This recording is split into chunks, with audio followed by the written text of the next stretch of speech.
Good evening, ladies and gentlemen, and welcome back to the 14th episode of Tales of Tamriel.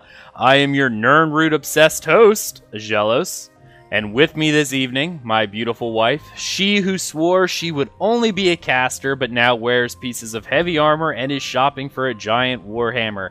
Thais, how are you doing this evening, my love? Well, I am definitely wearing heavy armor, which makes me kind of sad that I have to admit that. But I am definitely not looking for a giant warhammer. Maybe that's you. I'm good. How are you? You are too looking for a giant warhammer, and you're going to name it Thumper. Yes. But awesome. I'm doing great. And with us this evening, he who uses so many add-ons that his game actual play screen is less than a 1x1 inch square. Krabby, how are you doing this evening? That is not true at all. I'm doing That's good. That's pretty close to true. No. I woke up this morning and I started playing for a little bit and I was in an unusually good mood. It was pretty awesome to have this week of I hit veteran rank 1 and I pretty much didn't play that much all week, so it was pretty nice. It was pretty nice. Awesome. All right, let's see here. Well, we have a fun show for everyone today.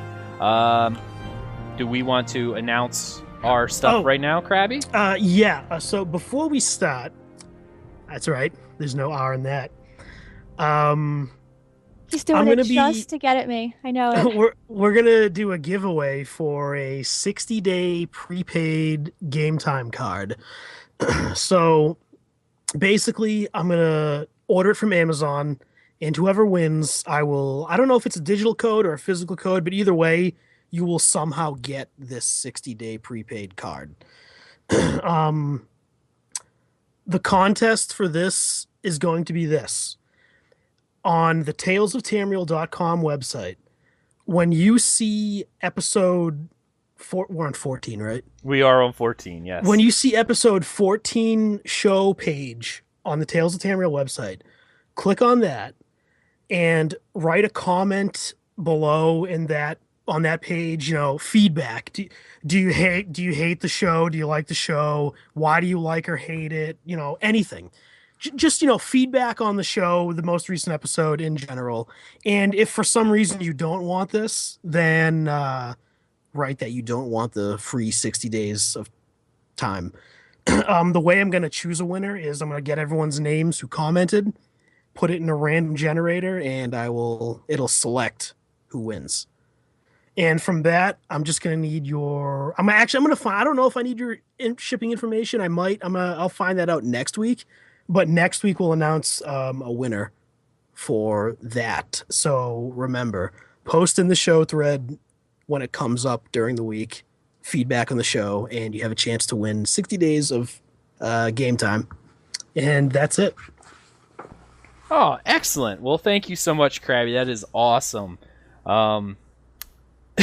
Switching browsers. I'm getting messages from Rode from TisoCast going, I don't see any podcast. And I'm like, we have people in the chat room. Maybe Twitch is being weird. All right. Anyway, let's get moving. Let's get into show notes. All right. Game news for this week. Patch 1.05 was released on the live servers. Patch 1.05 had a lot of bug fixes. It says that it contained fixes primarily focusing on quest issues and blockers. Just before we get started, has anyone actually had any, have you run into any quest blocking stuff recently or anything that's kind of held you up? I have. Mm-hmm. Okay, what has been holding you up? There's been a couple of quests where I've had to relog and it'll fix. There was one quest that actually was the first one I encountered today that was a phasing issue where I had to go to this quest giver and he wasn't even popping up on the map.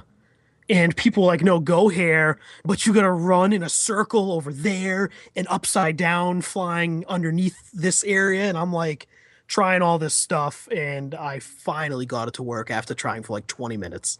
So I guess I kind of have had issues. Kind of, right. Yeah. Do you have any issues? No, not recently. Outside of the quest that we talked about in previous episodes, there hasn't been anything. And the one quest I was expecting to mess up in Shadowfen because, we got lost, couldn't find all the quests. So I did look it up. And the page that I looked it up on said that there was one quest that's bugged, and I was expecting it to be bugged, but it wasn't. And for everyone listening, there are, in fact, 62 quests in Shadowfen. You can get that achievement. But no, everything's been good for me, bug-wise. I've not had any game blocking bugs such as quest. But yesterday, and I was actually kind of sweating because this happened about an hour and a half before our guild PvP in Cyrodiil. My game crashed as we were looking for that one quest. I was swimming across the river in Shadowfen, and I got an error message. This was essentially it's a blue screen of death, but not from my computer, but it was from the game. Like, the game froze. This external box pops up from their whatever you want to call it, their debugging program that's built into the game, going data corruption detected. And it's like I could wait for it, I could ignore it. I couldn't really do anything, so I ignored it, and then the game crashed and I had to submit a bug. Every single time I logged into my main character, Aggelos, got that same error. Every single time. Data corruption detected. I could log on to any of my other alts, and it was fine, but Aggelos was not. Needless to say, Ag nearly pooped himself. So how did you fix it? Well, actually, what I did was I got on my other character and I put in a ticket to their support staff. I got an email back saying they were looking into it about 15 minutes after that. But being the tech guy that I am, that wasn't going to work for me. I started Google searching, and I actually found on the official forums other people were having this error. And I forget, one of their support techs actually went back onto the forums and wrote and said, "Hey, have you tried to run a repair?" A few lines down, people are like, "That didn't work. It's still a problem on your end." Blah blah blah. You know how forum trolls kind of are, and I don't know. It could have been a problem on whatever side. But I decided, well, I have no other options. I'll run a repair. And I did run the repair, and it did work. I have a feeling it was probably a SQL corruption, is what I would guess. When my client side has an outdated character data, and it replies back to the server, and the server goes, "Sorry, I can't do anything with that. That data is outdated compared to what I have in my database." That's what I imagine it was. So the repair would have re-downloaded that information. Before I did that, I thought, my wife over here suggested, well, maybe you should turn off some of your add-ons. I don't have a lot. I have a couple. And I did that, still crashed. But the actual repair did work. When I got back, I'm like, yes! But that was the only real issue that I had so far that I would consider would be blocking. I mean, that's about as blocking as you can get when you can't log in. I just remembered something else that pretty much blocked my progress. Now, I don't know if anyone listening is actually at level 48 or maybe 50, but I'm not going to give any spoilers away. But at the end of the main story quest, you're basically, I'm going to say, going through this fortress. You have to light these 4 braziers, whatever the hell you call them. Now, the thing is, yeah, whatever. The thing is, they're off on these walls off to the side. You have to right-click on a light near you and then shoot a light at it. For some reason, one of them you cannot click on. It took me an hour and a half to figure this out. And if anyone's listening is on this bug, you know exactly which one I'm talking about. You have to get the light, jump to a platform, and it's really messed up because the braziers in front of you, far away, you have to face to the... You have to jump. You have to face to the left, jump straight, and then spin to the right and right-click on it as you're falling to your death in order to get it. It took me about 30 tries to do that. It was awful. That was a bug that I am very surprised that he did not fix yet, because that is really bad.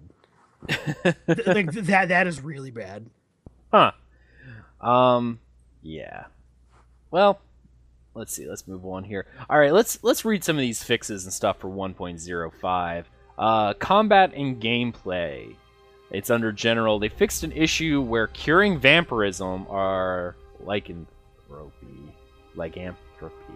blah blah blah blah blah. I feel like the guy from Lycanthropy. Hotel Transylvania. She's over here giving me the thing, and I'm just going blah blah blah blah blah. All right, sorry. Yielding more frequent experience and gold gain than was intended. Is there a quest for curing it or what? There is. Even though I'm a stage 4 vampire, the quest giver for curing it is still right outside Riften. So yeah. Oh. Okay, well apparently you could cure yourself and they paid you to do it, which is quite opposite in today's world where doctors are strangely used to being compensated for helping you, versus these guys are giving you money to let them cure you. It's really cool. I don't know if you remember the article I wrote about on vampires, but so Molag Bal created vampirism, and the original vampire hates Molag Bal because of it. Vampires hate RK, the god of death, RK. But in order to get cured, you actually have to go to a priest of RK, and he cures you. The only thing that's kind of lame about it is you actually have to pay to get cured, and I think you were paying less than what this quest was rewarding you, which was kind of odd. Interesting.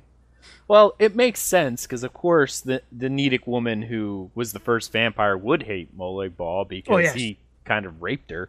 Yeah. Not necessarily a lot of love loss in there. And for why they hate RK is the god of life and death. He's the god of the life cycle. But vampires essentially stop that cycle because they don't die. He's all about rebirth and renewal. Yep. That's neat. I like how they brought that in there. I love that lore. I love the fact that they do not like the cycle of life and death, so they just don't like RK. That's awesome. All right, moving on to the next, exploration and itemization. You now need to wait several minutes after looting a Delver overworld boss before you are eligible to receive loot from these boss-type monsters again. All the Chinese babies are crying right now in their sweatshops. And that actually makes sense. I wondered why sometimes when I was in there and I felt like I was doing a lot of damage as I'm not really fighting the boss, I'm fighting the Chinese bots at the moment. You want to get your instant cast in as fast as possible before the boss dies. Exactly. And I just wasn't getting any loot. I guess they kind of threw that one in there. It's kind of neat. And that's a good thing because it's really not even immersion breaking, it's game breaking. I wonder why I noticed significantly less of the botters, and now I know why. But as a sorcerer, I discovered a way that you can hit the boss quickly if there's a lot of botters. I think it's called Lightning Splash, that lightning pool that you place on the ground. I target the area, and then right as it spawns, I let it go. And I'm almost guaranteed to do enough damage to get loot. Neat. Well, I mean, that's only been half the reason why you've been seeing a lot less botters. Literally all week, I've been finding pictures on like Reddit and the official website. GMs, game masters, are actually going into these areas where there's like 50 bots, and they'll put a message on the server saying, if you know of somebody botting, report them and we'll ban them right now. And they literally went to the delves, saw them botting, and just click ban, like they just banned everybody. Like That's all the awesome. It was awesome. It was great. I like seeing that they're being active in that. Like, everyone says, perfect example, Final Fantasy Realm Reborn. They had such a problem with gold spammers in the beginning. And they did, in defense, they did remove them because it was terrible near the front. But you didn't really see it. They just got released a patch note a couple weeks down the road going, yeah, we've been taking care of botters. And then you sit there and think about, I have gotten a lot less spam recently, but it's kind of neat to see them actively engaged in the world and actually going in there and chopping some heads, if you will. All right, excellent. Going on. Under their miscellaneous changes, they fixed an issue where it was possible for you to be teleported off the map. This upset because it never happened to me, and I wanted it to. I'm happy that's fixed because I'm one of the people that randomly teleported through the world multiple times.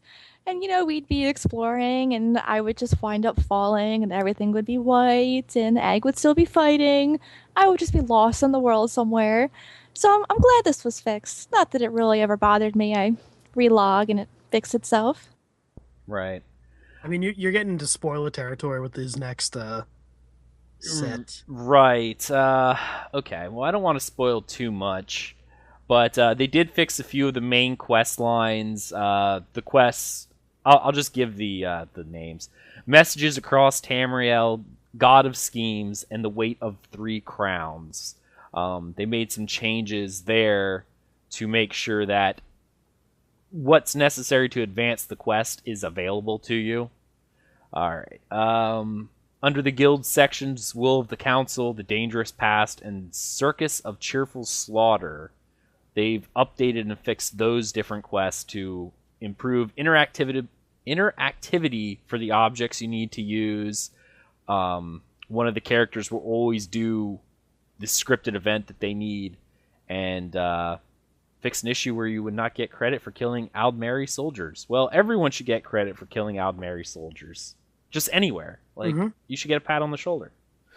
Alright, we'll go down to some of the next ones. In the Alakir Desert, the initiation quests, Kin Lady Enel will always spawn when you're in the correct quest step.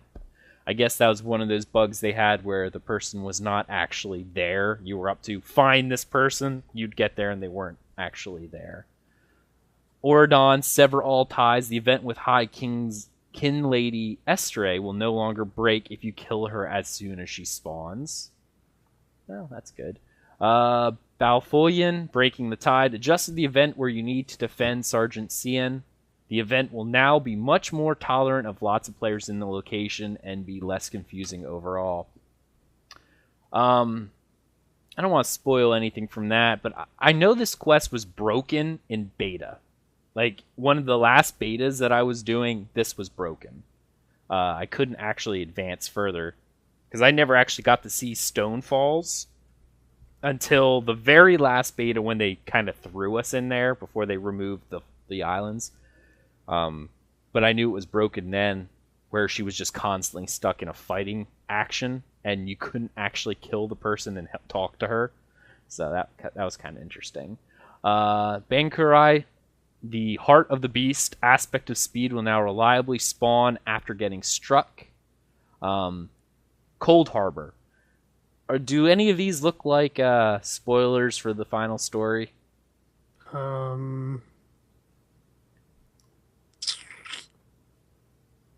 Nah. Okay. Well, the quests, The Final Assault, A Graveyard of Ships, Holes in the World, and Hall of Judgment have all been corrected. That's what I'll say. In Deshaun, Cold-Blooded Vengeance and Ritual Anguish have been fixed. This one's interesting. Like, Cold-Blooded Vengeance, I don't think was bugged, but remember, you and I were doing this one where we had to drop it once or twice because we didn't know about where it said to burn the Khajiit boats. And for whatever reason, we'd burn all the boats, or we thought we burned them all, and we couldn't actually, it didn't count as credit. We had to, that one, I guess, I don't know. I guess it was bugged. I don't know if we were making a mistake or if it was bugged, but it was very hard to find the Khajiit boats, and therefore you would burn them all and go, it hasn't finished yet. Oh, and, yeah, I know what you're talking about. Yeah, because they wouldn't actually pop up on the compass like there's a boat over here. That was my issue with the quest before they fixed it, was I didn't know where they were. They were in two completely separate locations. Yeah. So it burned all the ones over here near the camp where you would think they would be, but then there's 4 more boats, 2 miles down the river. It's like, oh, all of them too? But then nothing's tracking it, and it just, it was a pain in the butt. And there wasn't even any way of, on the map it wasn't highlighted. Not saying that you need the map, because I'm not going to say I'm Care Bear, but even if you were standing on the boat, there was no indication that that boat was part of the quest until you got close enough and got the interact option. And then it's like, oh, there we go. Okay. Let's go back here. East March, our poor town. The one person has been found and now will respawn. I guess they were hiding under the world. Glen Umbra, the Nameless Soldier quest the spawn has been fixed. Gratwood, the Black Sap's Hold, the Lasting Winter, and Wanted, they have all been fixed.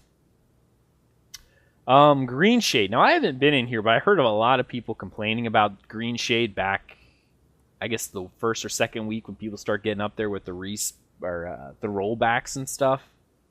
I'm assuming a lot of that zone has been fixed now. Has anyone heard anything else about that? Is that an Aldmeri Dominion zone? Yes, sir, it is. I have not done it. Well, that's good, because they're dirty. They are dirty. Dirty elves. Hey, you're going to have to do it at some point, too. At some point. Hey, that's actually a question, random question. When you hit and finish the main story and everything, you have to do one of the other two. It got picked for you. Is it random, or do they give one? So this is why I'm not going to, without naming anybody, you talk to somebody at the end of the story and you say, hey, what's going on, guy? And he's like, oh man, imagine what it would be like to imagine what it would be like to fight as the other faction before all this happened. It's essentially a time travel thing is how they portray it. The way it looks to me is you are given the next faction. I've had other people tell me the same thing. If you play Ebonheart Pact, you will go to X faction first. Then when you finish that, you will go to the next one. If you play as Aldmeri Dominion, you will go to this faction, then the next one. So you don't get to choose. You will be going to the next faction. I don't want to say what it is unless you want me to. But... No, that's okay. I just was curious. Okay. Well, the quest Frighten the Fearsome has been corrected. Now it will not. He will always appear when you're on the correct step. Malabal Tor, Naval Intelligence. They will. The two characters will now always spawn, and will no longer break if it gets stuck. Very nice. Reaper's March. There are 4 quests: Down the Skeever Hole, Moats in the Moonlight, and the Arbordon Cult. There's 2 notes for Moats in the Moonlight that have been corrected. Ravenspire, Dreamwalk into Darkness. You will now actually get credit when clearing skeletons. Shadowfen, Catch the Lightning. By the time we actually got up to this one, we did do this one this week. There was nothing wrong with it, so I can actually confirm that quest is working. He was exactly where he was marked on the map. I had an issue with Catch the Lightning. Actually, I had to log in and out maybe like 4 or 5 times before he popped up. Really? Yeah. Oh, wow. That's what I had read on the forums, but it was fixed, which I was really glad. We'd already been back and forth across that zone so many times. Right. And Trail of the Skin Stealer. Ukatsi is now able to be rescued from the ritual site. Ritual if he becomes stuck. I didn't have any issues with that either. Like, we freed him from the stone and it went good. Stormhaven, Fire in the Fields, now counts towards quest completion. It should be much easier to extinguish. Known issue, the water effects are missing when you use the bucket. There will be fixed in a future patch. Well, thank you. The bucket has no water. There's no water. I'm throwing air at the fire. All right, and lastly, the Rift, a valuable distraction, and Storming the Hall both have been corrected. So if anyone gets stuck, they will go forward. And they fixed a UI issue, revised the error message in Guild Bank that appears when you attempt to drag and drop items to stack. I think they removed that to combat the duping bug, if I remember correctly. I believe so. Okay. And that was that. They also released 2 hot fixes, which are really, really short. But on 4/22, they had a hot fix to the game. The maintenance this morning was to fix an issue that was allowing unintended outcomes with crafting hireling males. Unintended outcomes. Wow. Have you guys actually read the mails from these people? I have. They're kind of neat. Super. The ones on Aldmeri Dominion, from what I've seen, are incredibly sexual. like really bad, and I kind of want to like do that on my Aldmeri Dominion character and see what they sound like. That's funny. That's Yeah. really funny. There was one quest we did earlier this week that was really funny. Oh, this Nord lady hitting on the Argonian, going, she's like, "Oh, I really like the new hand they hired." You go over to him and he goes, "Excuse me, can you tell me the proper rites for Nord mating ritual? I'm not exactly sure what I'm supposed to respond to this lady." I'm like, "Oh dear."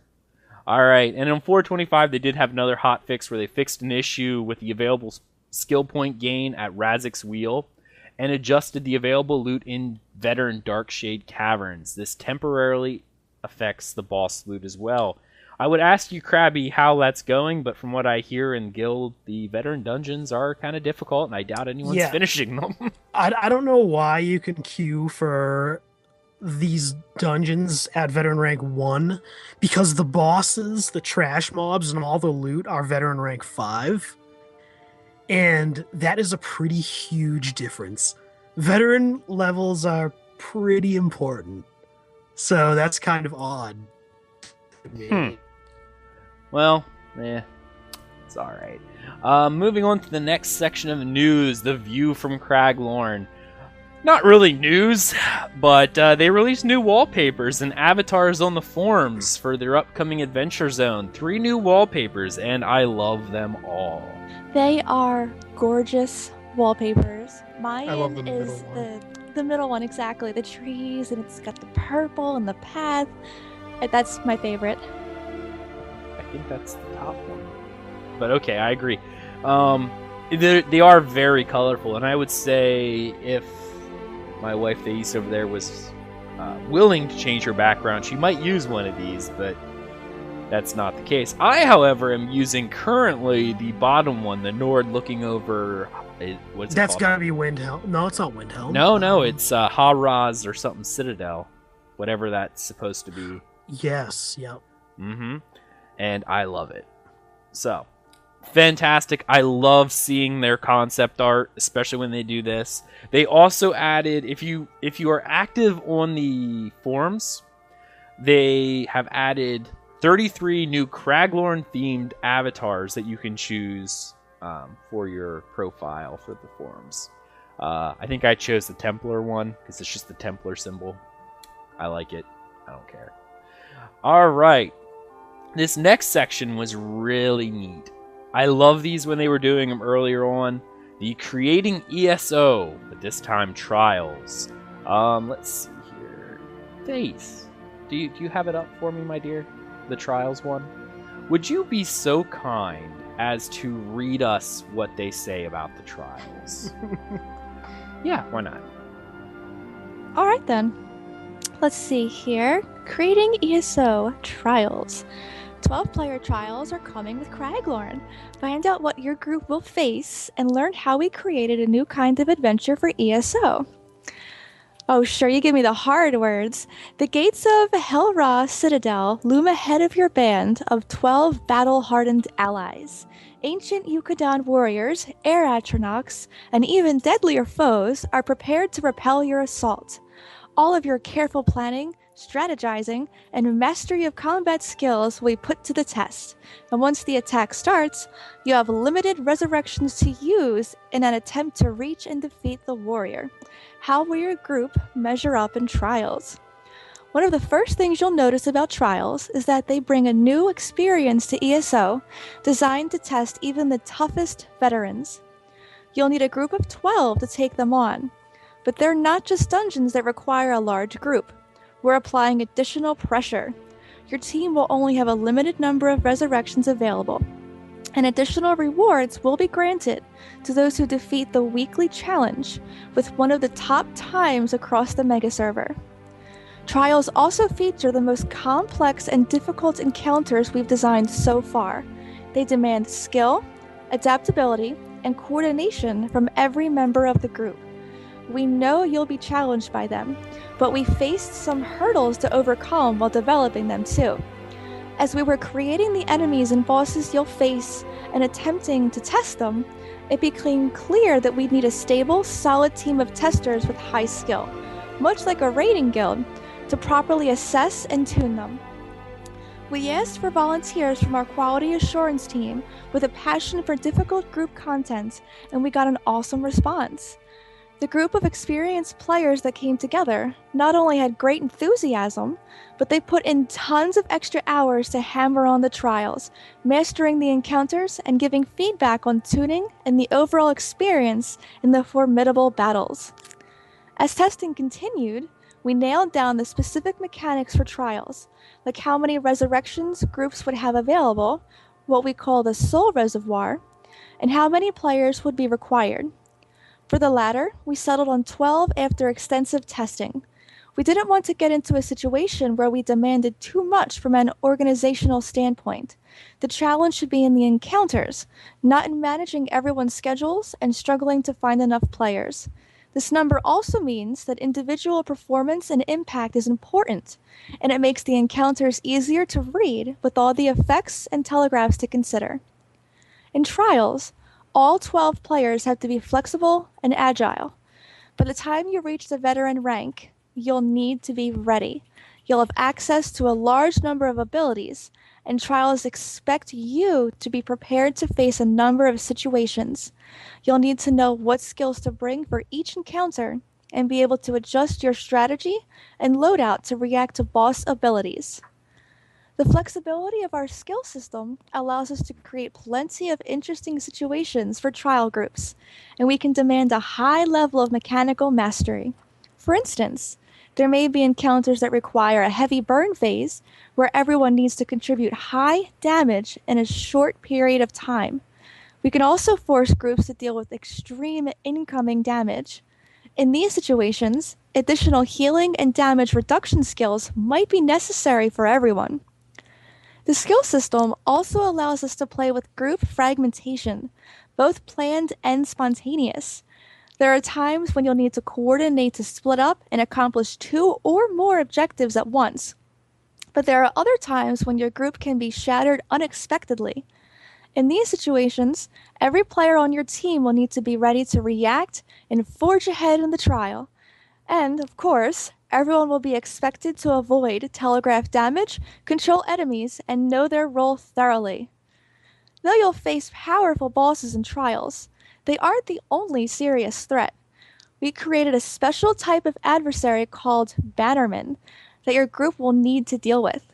Bannermen are easy to spot on the battlefield, and each needs to be handled correctly if your team wants to survive. One of our bannermen, for instance, has a nasty power that turns your group's area of effect heals against you, making them cause damage for the duration. Oh, that's On fun. top of devastating abilities like this, you'll often face more than one bannerman, and your group needs to recognize the greatest threats and handle them quickly. That sounds like a lot to manage, right? Well, it is, but we have a new feature coming with the update that will give your team more combat information to help while you learn. Death Recap. Once Craglorn is released, anytime you're defeated, even outside of trials, you'll receive a recap screen detailing the last several sources of damage you took. You'll see a variety of tips tailored to help you understand your recent death more clearly. We want to provide this information to help everyone learn more about combat, but we think it will be especially useful to groups facing the trials. You can see a screenshot of the death recap below. Okay, so trials are tough. Really tough. But what do you get for putting in all the effort to overcome them? First off, we put a great deal of work into making trials visually spectacular. You'll visit some of the most stunning places in and outside of Tamriel through them.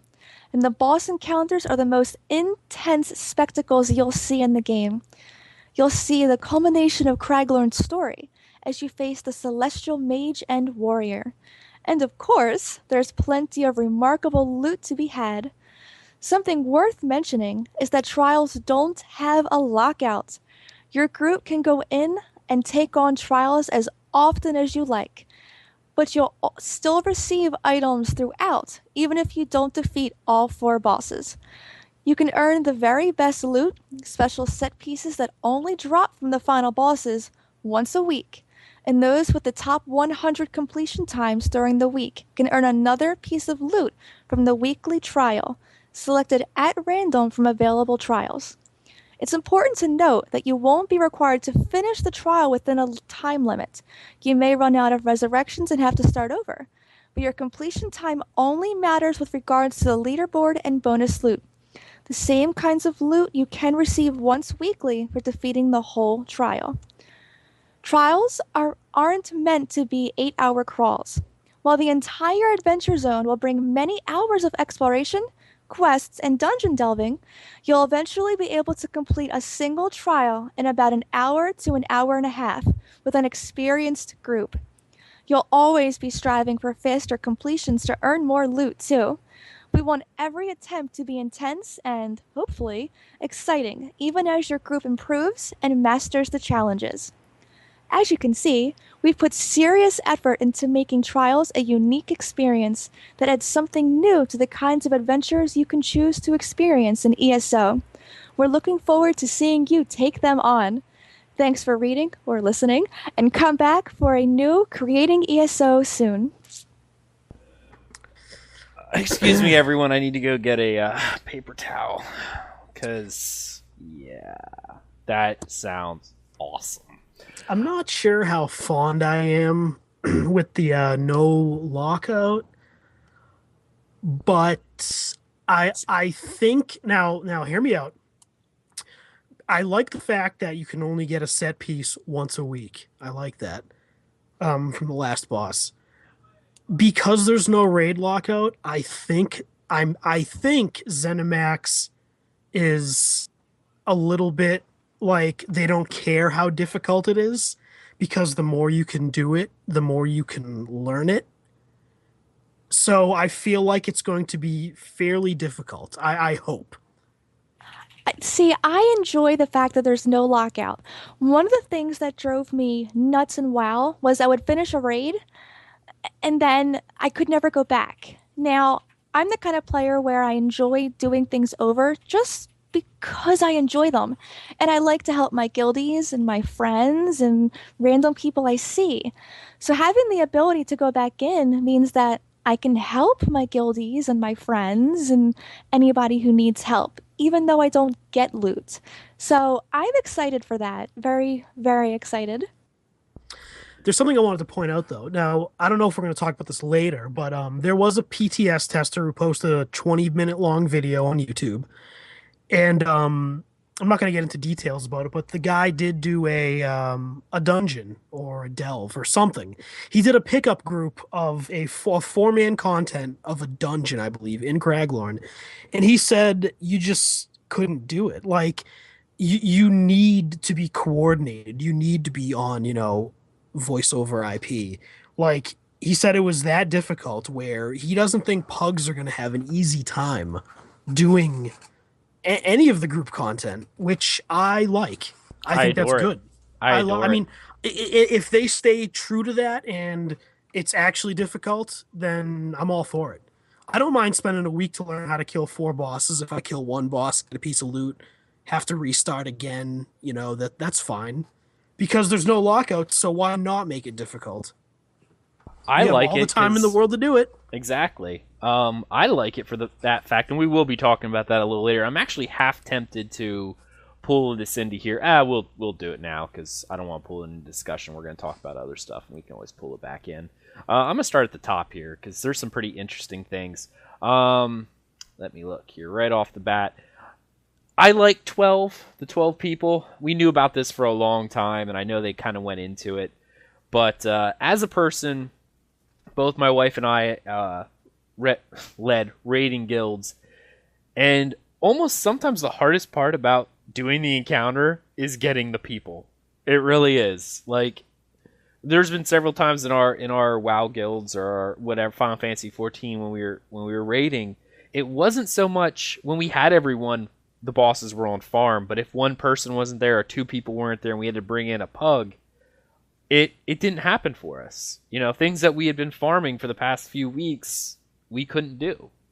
And I don't like when WoW did the bigger ones, the 25 mans and the 40 mans, and DOAC used to do, it required like 100 people to do master level 8 and above.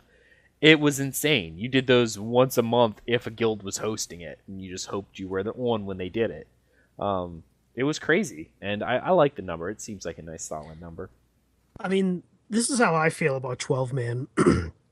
When I first started playing World of Warcraft, I was 17. Now I'm 27. So I played Warcraft for a solid 8-9 years. I seen that game go from, 40-man to 25-man to 10-man. And I played SWTOR, and I was very hesitant in that game about doing 16-mans because it was 8 and 16. And I was like, 16 feels kind of low, not epic. Now I'm seeing 12-man. You know what I've learned over the past 10 years of raiding and MMOs is that the older I'm getting, the less I want to deal with other people. I want to get 12 people who, I don't care if the 12 people suck totally awfully bad. If I want to go in there and I want to mess around and I want to try to kill stuff. I don't want to go in a group with 39 other people who are terrible. The smaller the raid groups are, I think 12 is pretty good because it's a good size because you get to know everybody. You form friendships with these 12 people specifically. You miss somebody one night, your guild is bound to have more than 12 people in it. I'm sure you can grab somebody else. I like being 27 years old now. Like sometimes I just don't want to play a video game. More or less be in a 40-man raid for 7 hours. So I mean, this, I thought I would be upset about it when I first read it. I thought I would. Then I thought about it, and I was like, you know what? This is great. It's fine. I like it. So, I do too. That's one of the reasons why I liked the 10-man raid teams in WoW, because those 9 other players, everyone knew each other. You knew how they played. You knew what their skills were, how well the healers were, how good the tanks were. You knew everyone so well. You knew if you could accomplish something or you couldn't. You knew you were going to be bashing your head against the wall for hours. But by then, everyone was so used to each other that no one cared to strive to beat it, even if it took hours. Whereas in 25-man, you didn't know anybody really because there's too many personalities and no one can really mesh well. 12 it's a great number. That's just enough people for anything. It's just I like the number 12. I feel around the 10 to 12 is a good number. And like in Warcraft, 10 was perfect because single groups were 5, so it was natural. There's a certain Karazhan was amazing. Yeah, it was. I mean, first 10-man raid in Burning Crusade in Warcraft was great. Mm-hmm. Yeah. It was fantastic. But I've done 25-man raids too, and even the 40-mans, it's not as precise. And because you can carry some dead weight and still be okay. I always felt that the 10-man raids were harder than 25, other than the fact of having to get the people, just because there was less forgiveness. One person died in a 10-man, you could wipe, or it was very hard to recover. You could lose 2 to 3 people in 25, and that was standard because it doesn't really matter. But they even say this here, they're able to allow you to have a large number of abilities, like the boss can do it, and it's easier for people to read the encounters and do stuff like that, and to see the telegraphs rather than just a Zerg fest of 20, 30, 40, 100 people running into a field. Anyone will know this for a fact is if you play Cyrodiil PvP, if you're a small group, like we'll get into this during our Tales section, but Krabby, when we were doing our PvP night, we had 12 people, 12, 13, somewhere in there. We didn't had less than 20 people, and we were doing pools. We were very calculated. We waited. We're like, when wall went down, we pulled guards out to us. I've also done the PvP where I was in a large group where we just run in and smash face. There's a certain level of strategy you have to employ when your numbers are smaller, or else you will die. And I like that. All right. Next thing I wanted to point out here that I really liked was the way they're doing the skill system. Is it will be interesting to see what you do. And I'm curious to see, and again, this will depend on how the trials are set up. If it's one room with a series of bosses where you're never out of combat, this will be kind of difficult. But if it's a series of rooms or a series like a path you have to follow, changing your skill layouts for different encounters will be really neat. Going, okay, this guy does massive AoE damage. Everyone has to have some sort of damage reduction. I feel like you're not going to be able to have people with like double DPS weapons. Oh, yeah. See, that's kind of, it will depend on how they structure the encounter. Is it a constant fight where you're never out of combat? I find it hard to believe if they say it takes an hour. But if there's places you can stop and strategize before going in a little bit, then you might see people changing builds around in order to do different bosses. Maybe this one boss, like they said, requires a burn phase. Everyone go nuts with your damage. Don't worry about having these specific skills. This one requires group surviving more than killing, so everyone needs to have heals or damage reduction. We'll have to see how they structure the encounter, but I like that. And that's some people complain that less buttons are a problem. I actually like it to an extent. I like having lots of abilities. Don't get me wrong. But this really does. It's kind of like your card games. You build a deck, and you are set to this. When I have these skills, this is what I want my character to do.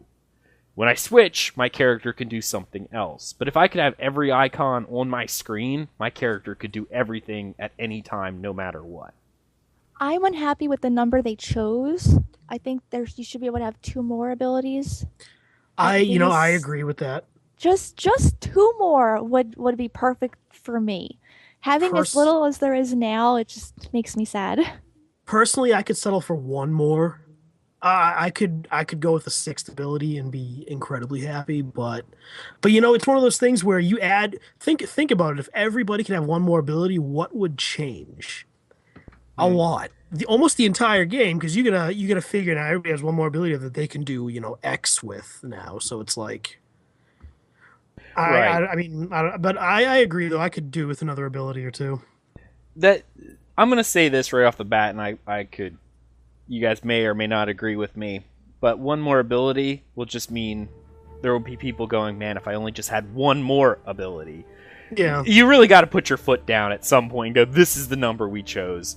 What I would like is the ability to maybe the quick slot and the ultimate choose to put an ability in those. Like, choose what you want. You know what I mean? That was something that... Or you could actually have a slot for like a support ability. For example, look at the Undaunted skill line. Every single one of those abilities are group support. Maybe if they had something like that, that would be cool.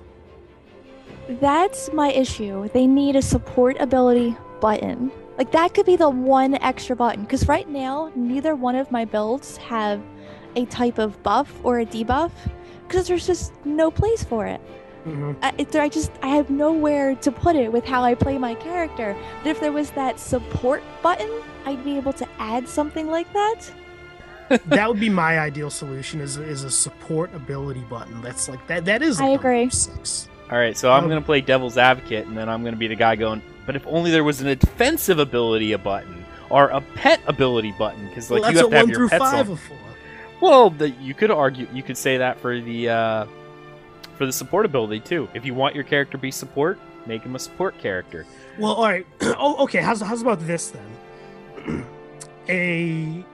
See, that doesn't make any sense either, because you can synergize with like anything. Yeah. Because all the Undaunted abilities have synergies built into them. Maybe just give me an Undaunted button. I mean, like, put an Undaunted ability there. I just want 1 more button. I just want something more. else. I want 1 more thing I can customize. Okay, well, we're going to move on because this is not going anywhere for either of us because we're all going to argue over having one more. Bannerman. What do you guys think of that? I like it. Bosses. That's going to be interesting. I hope they drop soul shards. That's what I hope. They are mini bosses, but I would like them to be... Here's something that would be kind of neat. They did this in Warcraft for one thing, and I can tell you what, the hardcore guilds hated it. Make it random. Make it so that when you go into a boss fight for these trials, make them have 3 bannermen. The 3 bannermen be random. So when you start it, go, oh, what 3 bannermen is he get? Oh, crud, he's got the healing ones. I think the bannermen are spread throughout the raid as a whole. That you may encounter going to bosses, is the way I interpreted it.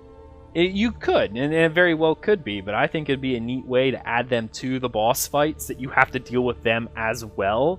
But it would be neater, like, if it's a preset that boss A always has one who changes your heals to dots.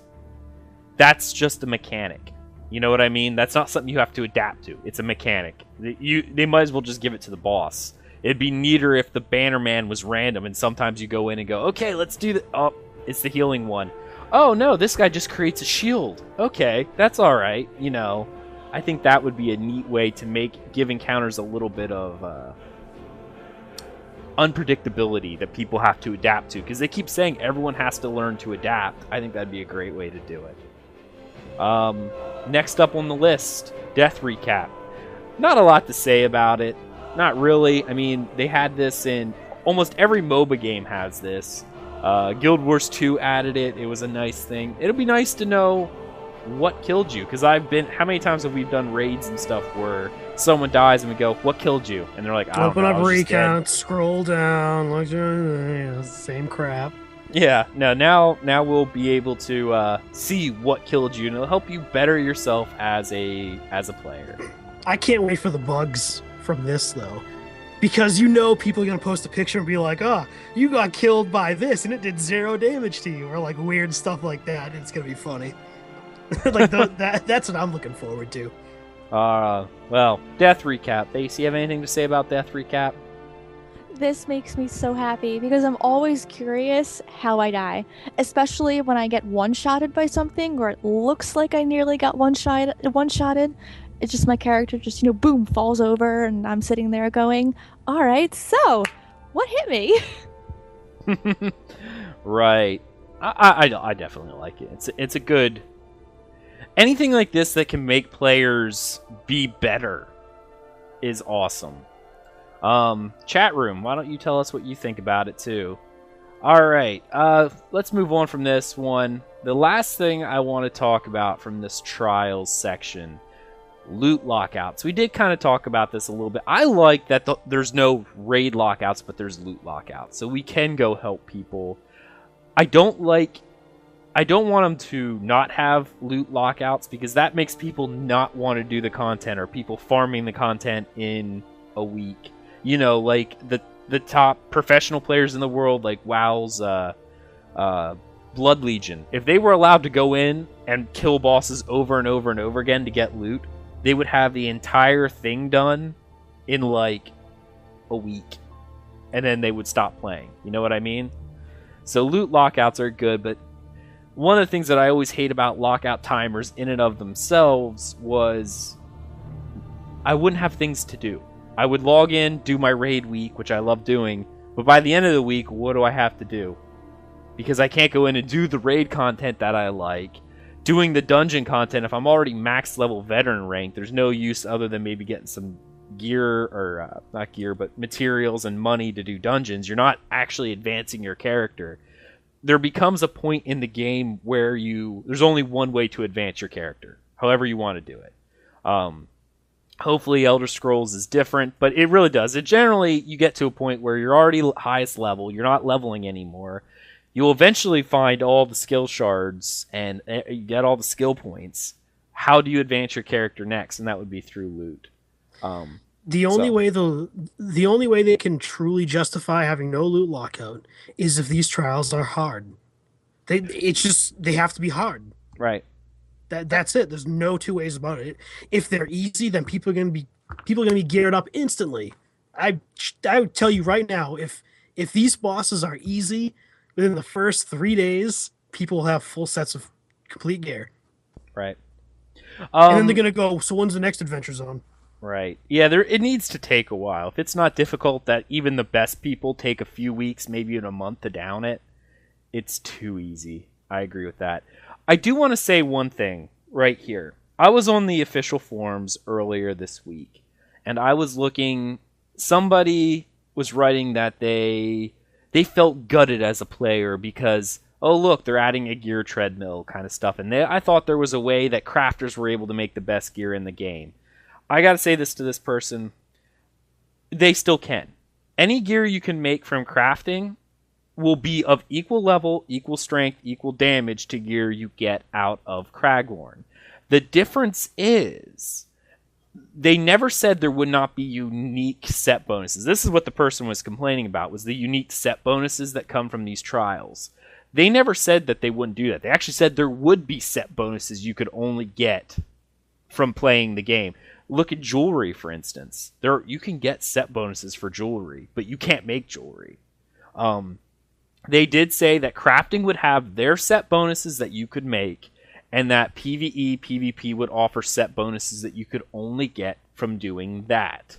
So don't feel like being a crafter, I've already been outdated. No, you'll probably still be able to update this stuff. I have a feeling that even the gear that drops from these trials will only be artifact quality, the purple quality, and you'll have to increase it via a crafter to the legendary quality. Well, think about it. The last boss does have a cooldown on the loot you can get from him in a trial. So maybe that one set piece you can get might be legendary.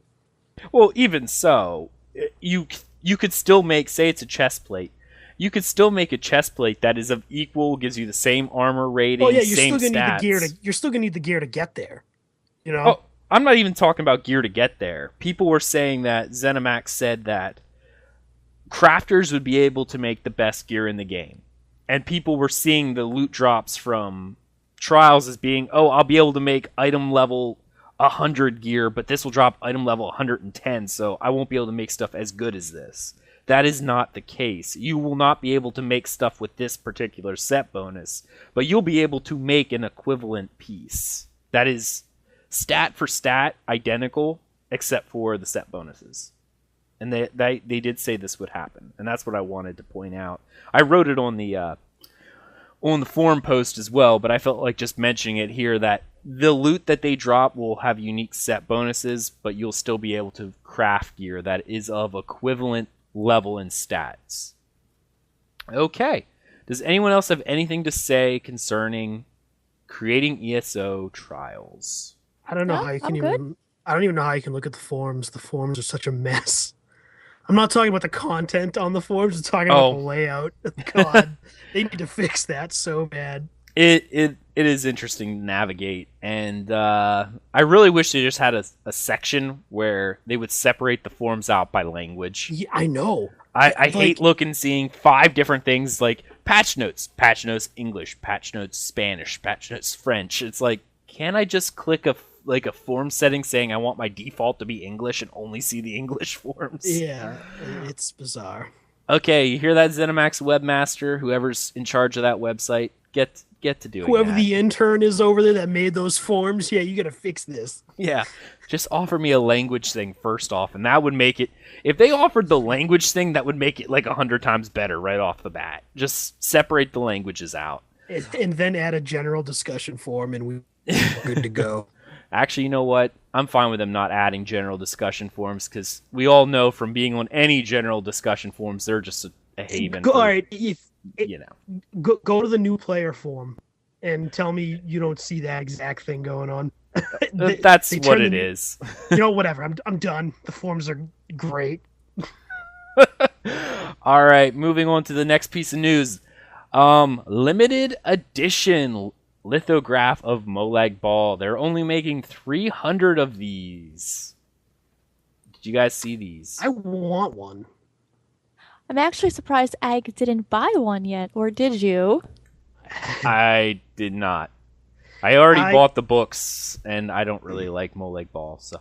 Now let me tell you my horror story with a Bethesda lithograph. All right, before the game came out back in January, I decided to buy the Alduin's Wall lithograph.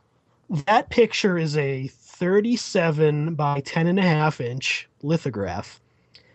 I could not find a frame for this if my life depended on it. If my life depended on finding a frame to fit this picture, I would be dead right now. So it sat in my room for like 2 months, about 2 months.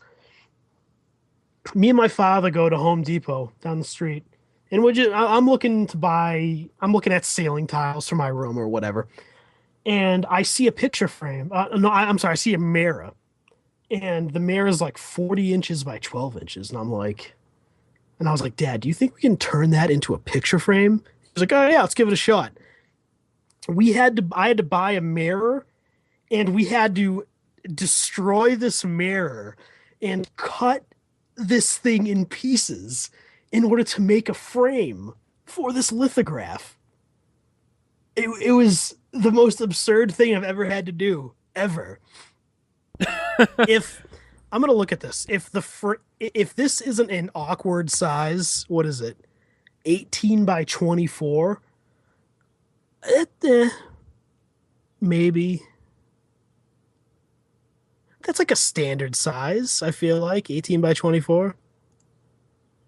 Yeah. It's not too bad. I'm never buying a picture that is an awkward size like the Alduin's Wall. That was a nightmare. What was the size of it?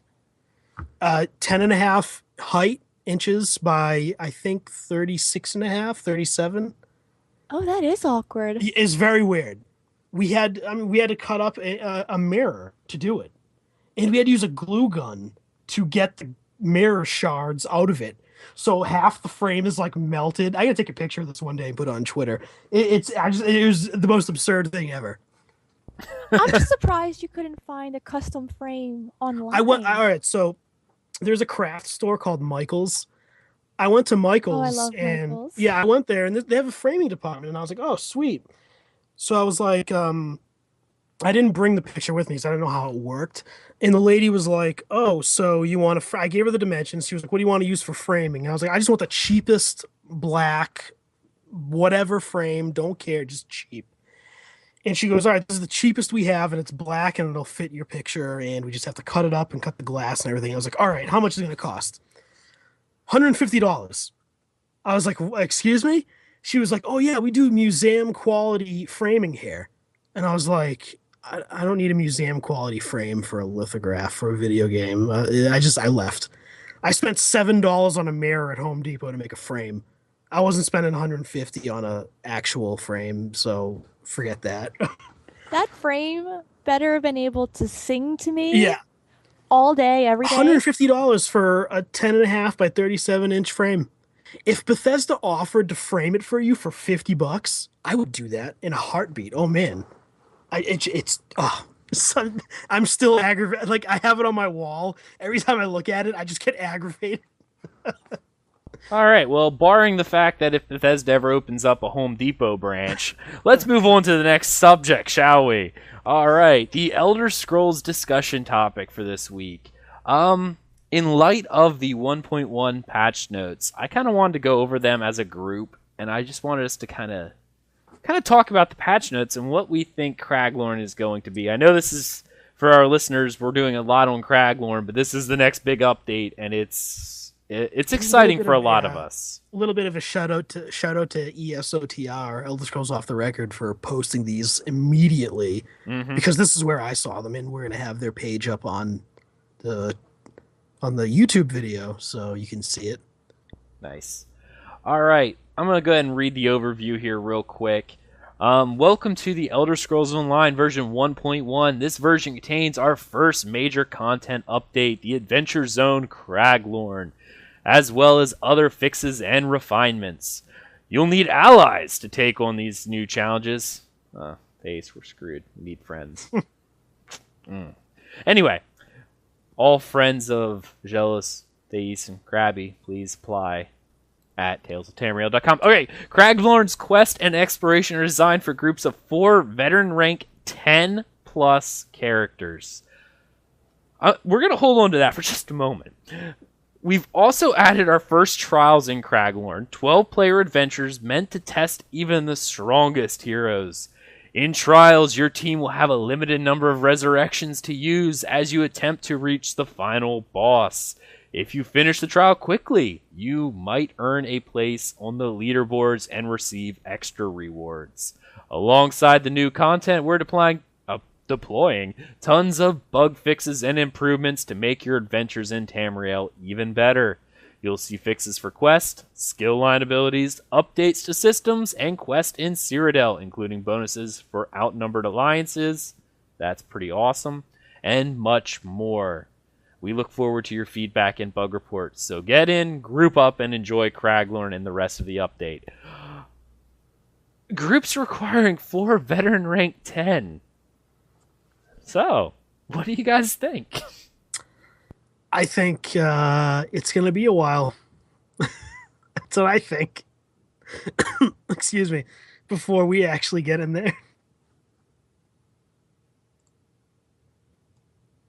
Oh, I had myself muted that entire time. What do you know? I was going to say, you can go in at veteran rank 1. We're not saying you can't. But they are designing all the quests and the exploration for a group of 4 veteran rank 10 plus players. So this is going to be pretty difficult. What do you think about that, little Titus? My Khajiit's sitting here on my desk, and he looks concerned. He's scared. I was a little surprised at this. Thais, what do you think? I'm sorry. I am in awe of all this stuff. All right. What was the question? Krabby and I had the foreknowledge of gawking at this a few days ago, so we already went through the same thing you're seeing right now. We just did it off show. They're designing all the quests and exploration is designed for a group of 4 veteran rank 10. Oh, we'll never get there. That, no. It'll be a very, very long time before we get there. You know, I'm going to disagree with that because we're actually we play a lot. We have a lot of playtime in. We're only 37. Okay. I think a lot of that's us because we're taking in the world and stuff like that. But we're actually out leveling the zones we're in. Like every single quest we did in Shadowfen was gray about halfway through for us. That is true. That is very true. Keep in mind, grouping up with the Mara bonus is pretty huge, too. Yeah, which is probably why we're leveling so fast. We're always grouped together. It's always at least the 2 of us. And we have the wedding bonus. Love you, wifey. Love you. I love you, too. Oh, sorry. Whoa. I was hoping she was going to say, I love you, too, husband. And then never mind. All right. I love you, too, husband. I'm her husband. As no one gets that reference. Yeah, American Dad reference. All right. We saw a video as well, and we're gonna pull that in here.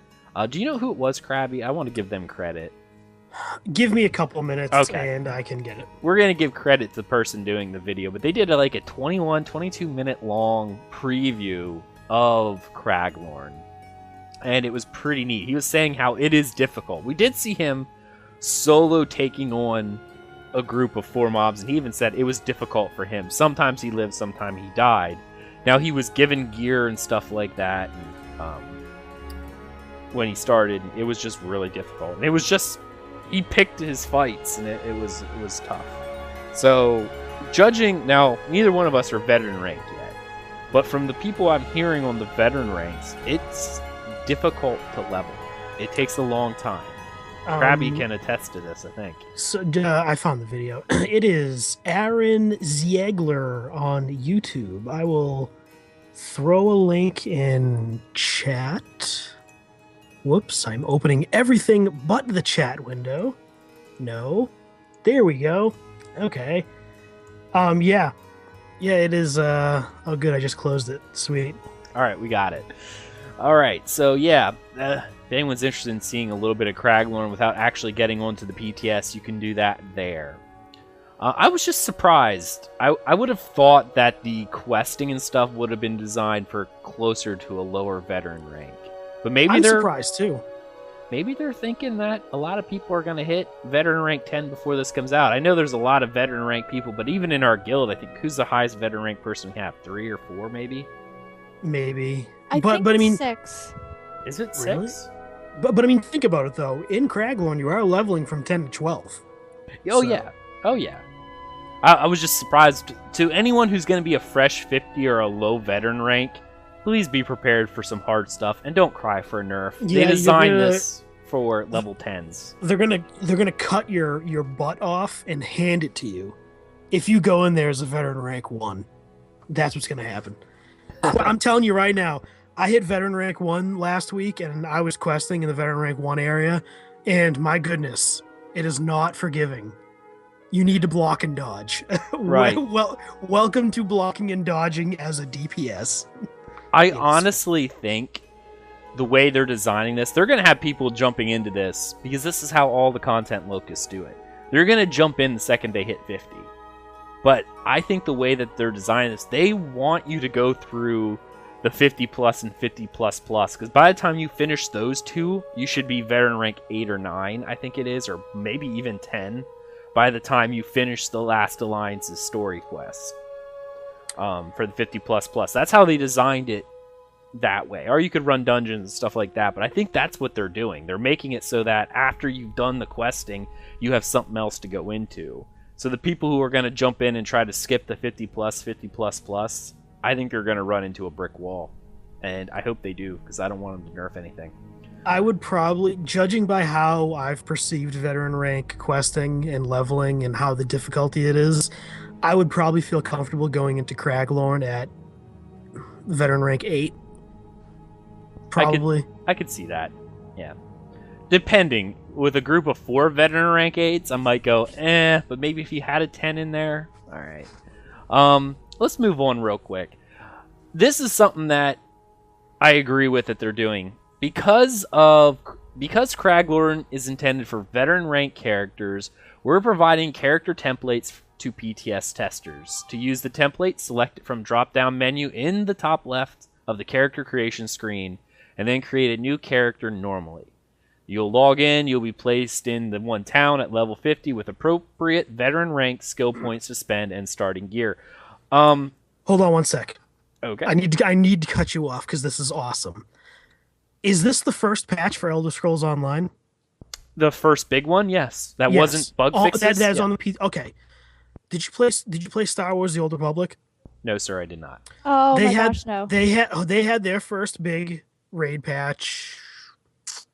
Maybe they had the first big patch, I think 3 months out. How long do you think it took that game to add character templates to the PTS? It took them about 8 months before they added character templates to the PTS. That's crazy. This is awesome.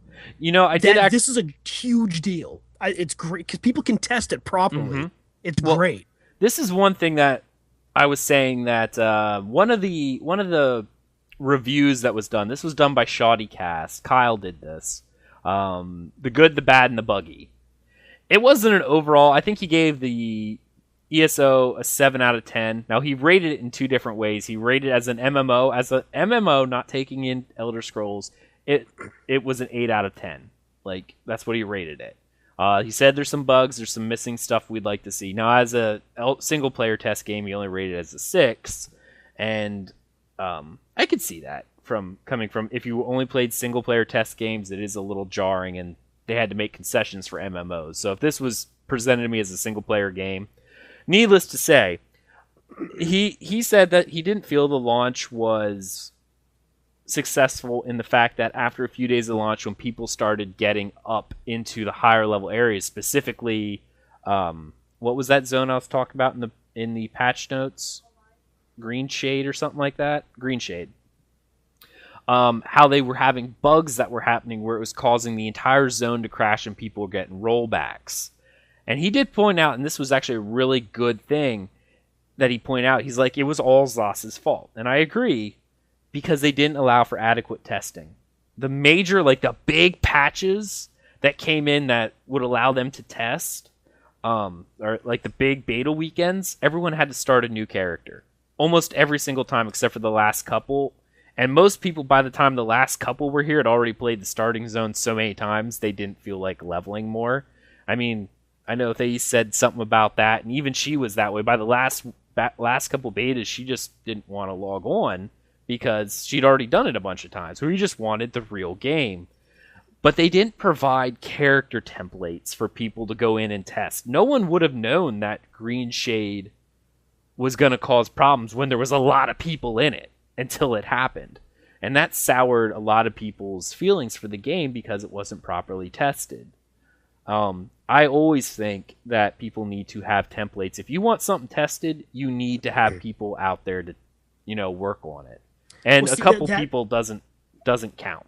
That's the issue with a heavy story-based MMO. SWTOR did the same thing. You couldn't...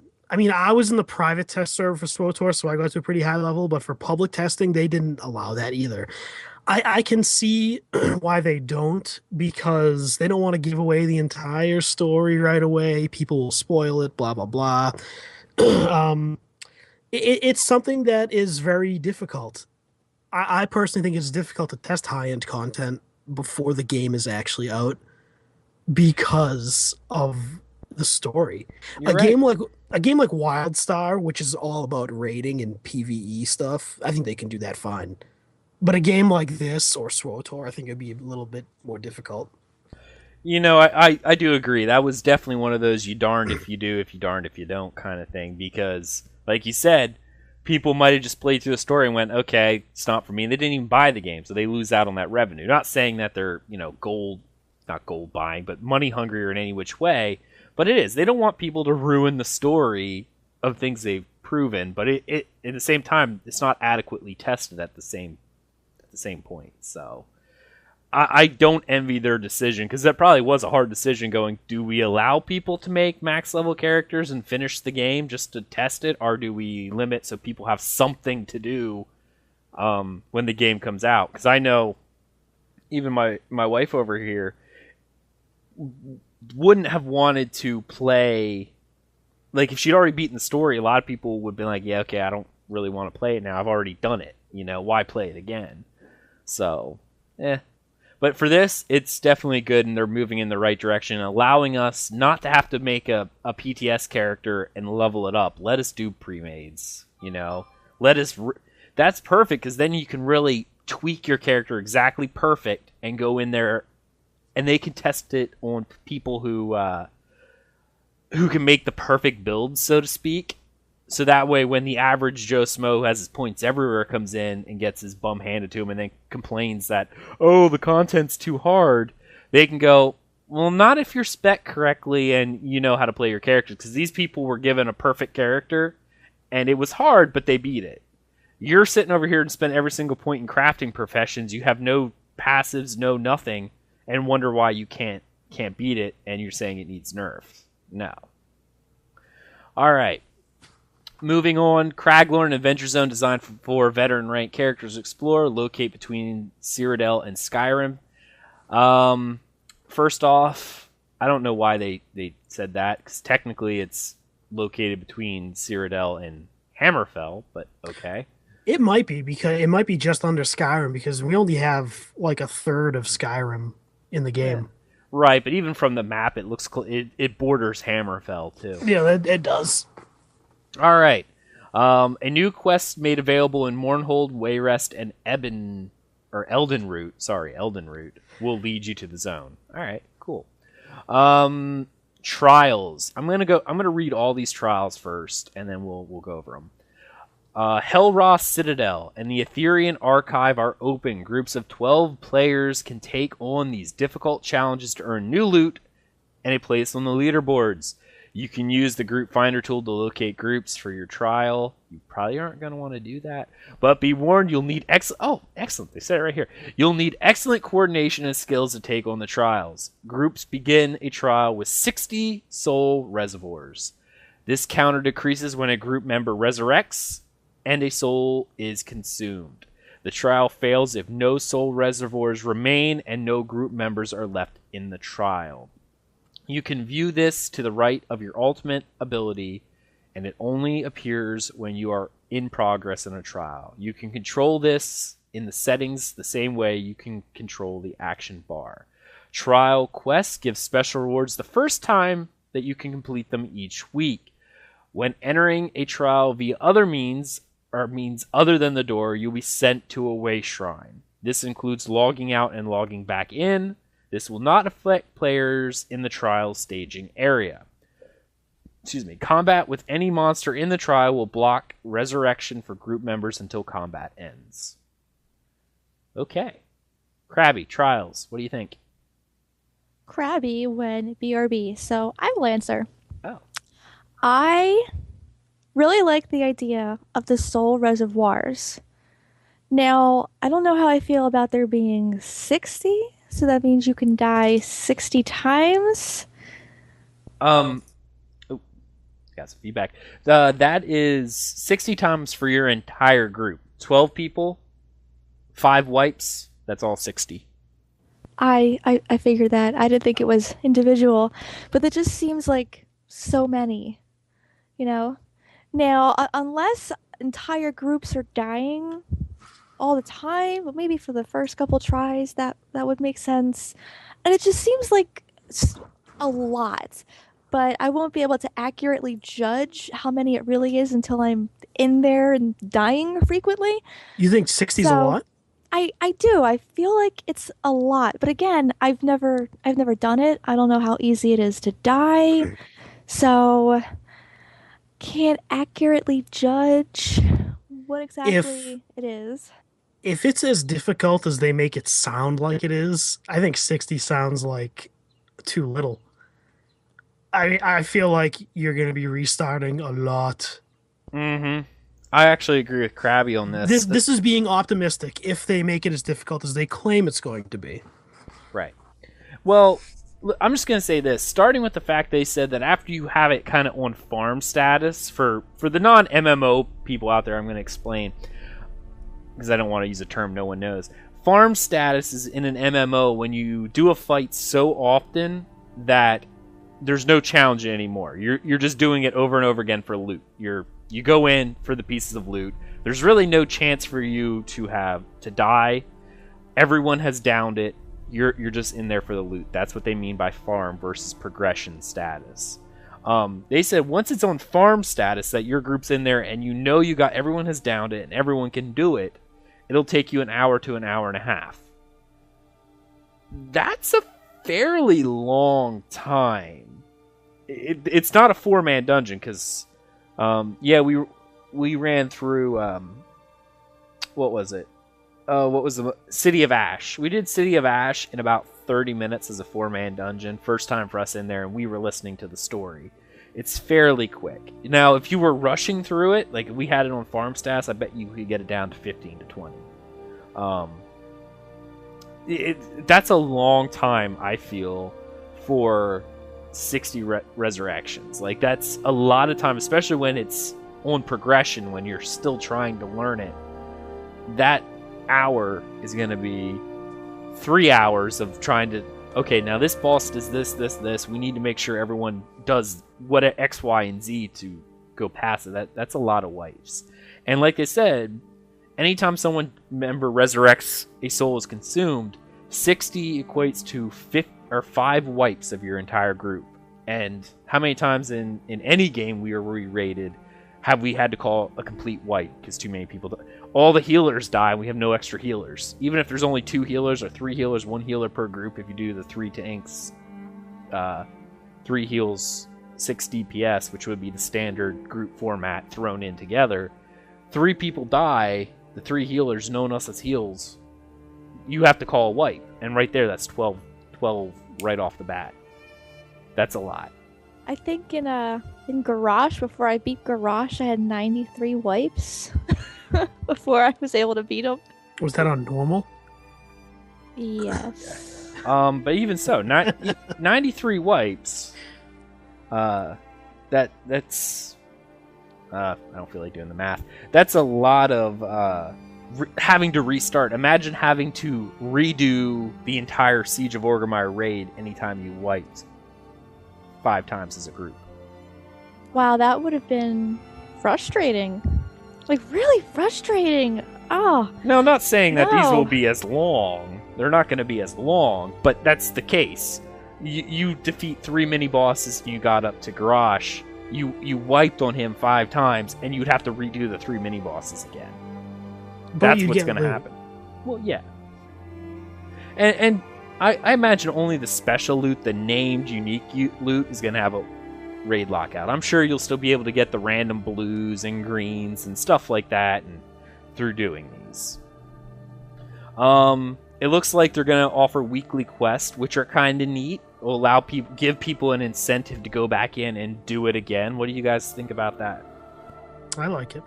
I like weeklies are usually way more better than dailies because the rewards are usually crazy. I like dailies to an extent. I really do. As many people who say they don't like dailies, but I think they give things. It gets you to log in. Yeah, it does. And nothing is more depressing than logging into a game and looking at your friends list or your guild list and go, no one's logged in a week. Well, that sucks.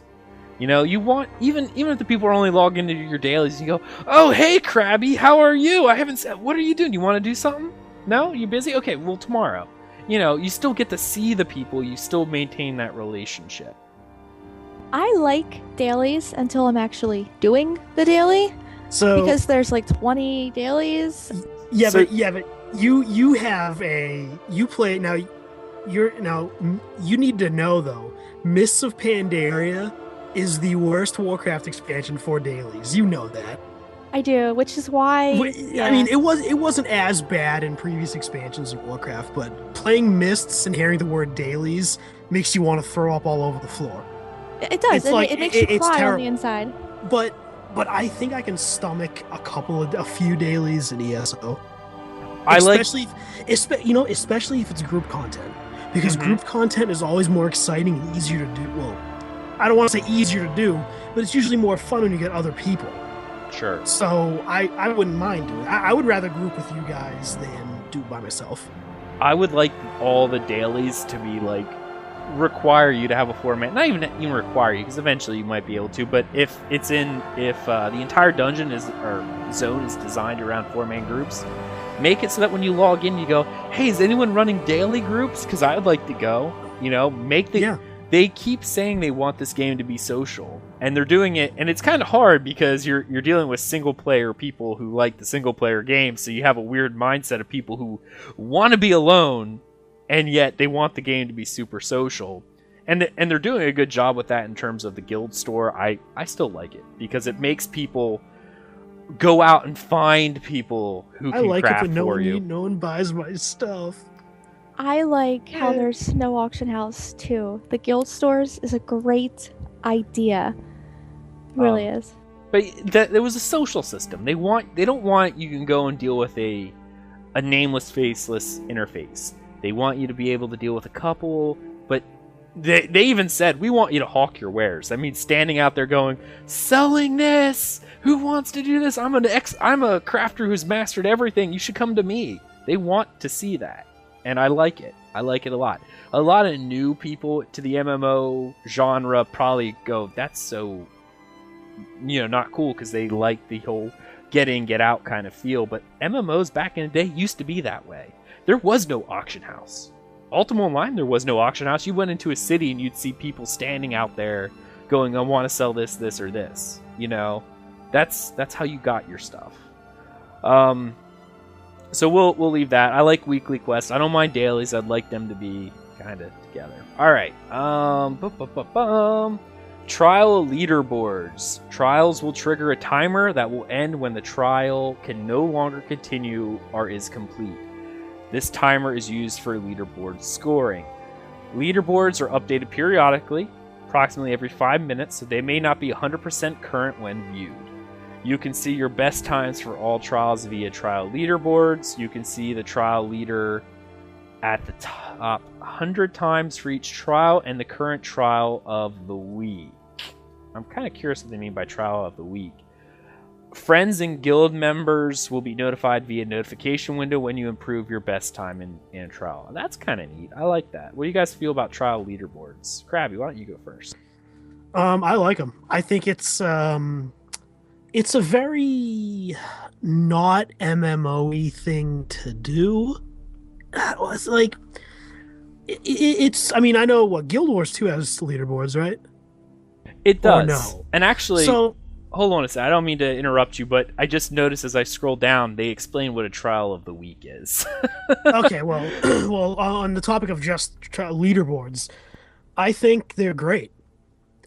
You're gonna have one guild that's gonna do these trials in 10 minutes, and then the next guild's gonna do it in 11 and a half minutes, and they're gonna sit there and go, "Oh my God, next week we have to log in and beat their time. We're so close."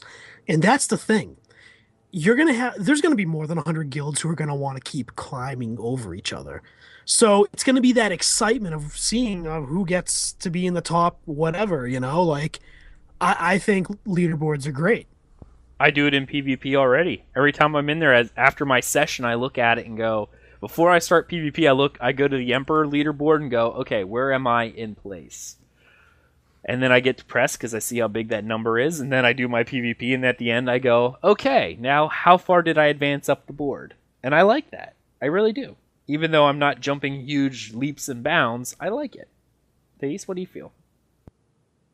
I think it's I enjoy it. I like how it's adding that competitive nature to PvE, but at the same time I know myself and I know it's gonna frustrate me because we'll have this entire team, we'll be ready to go, we'll be, whooping butt, but we're 5 minutes off from beating another guild, and I know I'm gonna be over here like throwing my cats and screaming, and which is good. It's exciting to be able to have that kind of competition in PvE.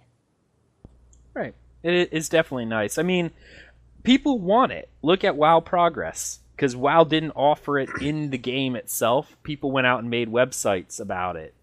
And that was just something that it was really something people liked. I remember every time we downed a boss, I would go to WoW Progress and update our thing to see if we climbed the ladder. All right, Trial of the Week. The Trial of the Week starts and ends at specific times, which will be different for North American and European mega servers. North American Trial of the Week starts on Tuesdays at 2 p.m., ends the following Tuesday at 8 p.m. Or 8 a.m. Eastern Daylight Time. What is there, like a 10-hour window where you can't do it? I don't get it. I think at that point in time, Tuesdays are what they're setting aside for their maintenance schedule. So I think that's why. European Trial of the Week starts Tuesday at 6 a.m. Eastern Daylight Time and ends the following Tuesday at 12 a.m. Eastern Daylight Time. If you are on the trial leaderboard, you will be rewarded when the Trial of the Week ends, and you can expect your item in the mail. A new Trial of the Week is selected at the Trial of the Week start time. The Trial of the Week leaderboard is cleared when the new Trial of the Week begins. This sounds like it's a separate. Oh, okay. So you know what this is? If you make the top 100 every week, you're gonna get an extra award. That's all it is. Right, and I think this also is a neat way that.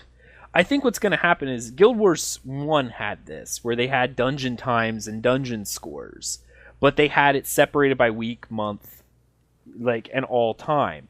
They will have a top 100, which will be for all time for the length the game is still active.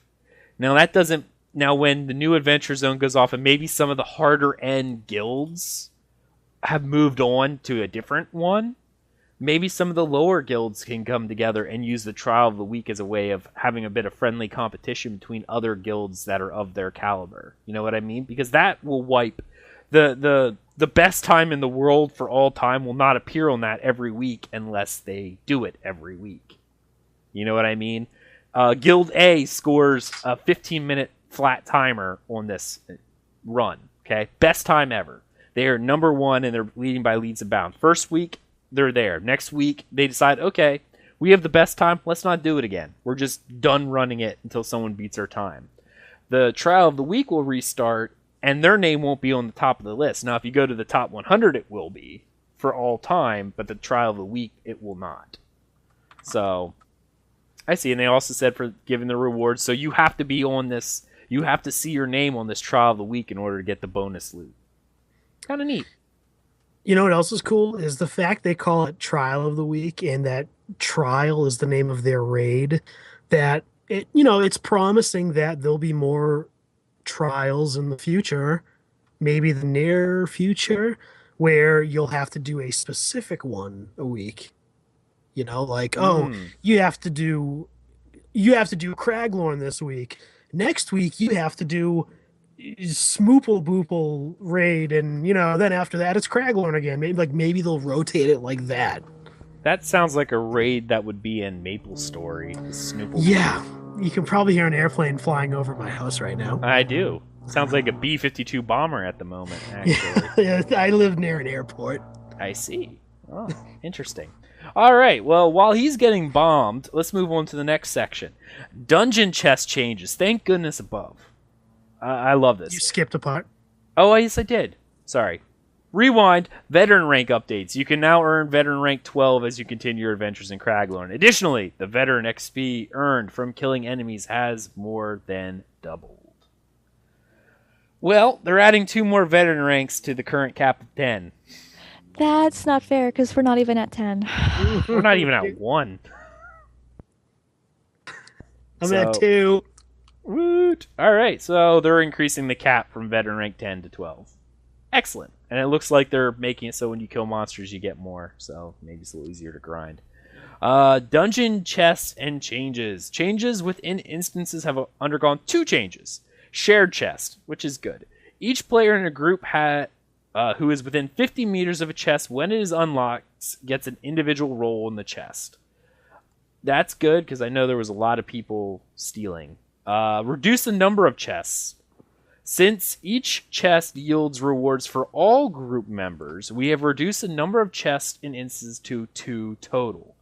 Each instance will always have 2 chests in them, but the location of the 2 chests will be random within the dungeon.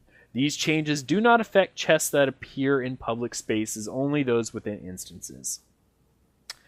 There was I've seen a bunch of people complaining about this, where you would have that, let's just call him uncool player A, because I don't want to use some of the vernacular that other people have used to call these people, because we are a family-friendly show. Unfriendly player A does not help when bosses and stuff are pulled or monsters are pulled. They sneak around and unlock the chest while the healer and the tank and the good player are helping clear the dungeon, and therefore they get all the loot.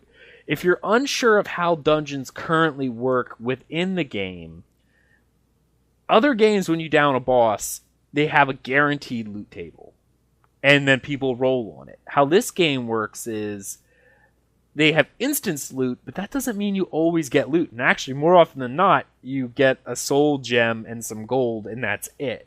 You don't get the special blue item or whatever it is that drops from the dungeon, because they do have a drop list, but doesn't mean you'll get stuff from it. It's not a guaranteed drop every time. So more often than not, a lot of the chests in the instances were the best way to get gear. But when you had that one unfriendly player A running around stealing them from people while they're trying to help clear the dungeon, you couldn't, you kind of got gypped for being a good player. What do you guys think? I hate this change.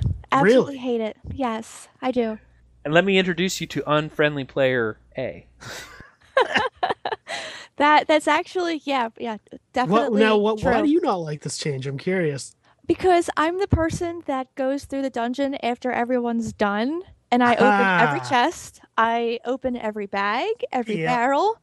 Because most people don't care about the chests. They The just want to heavy get the sacks people need to experience. start caring about. Let me preface this by saying every single time we went into a dungeon, we went in with guildies who've been vastly over-leveled.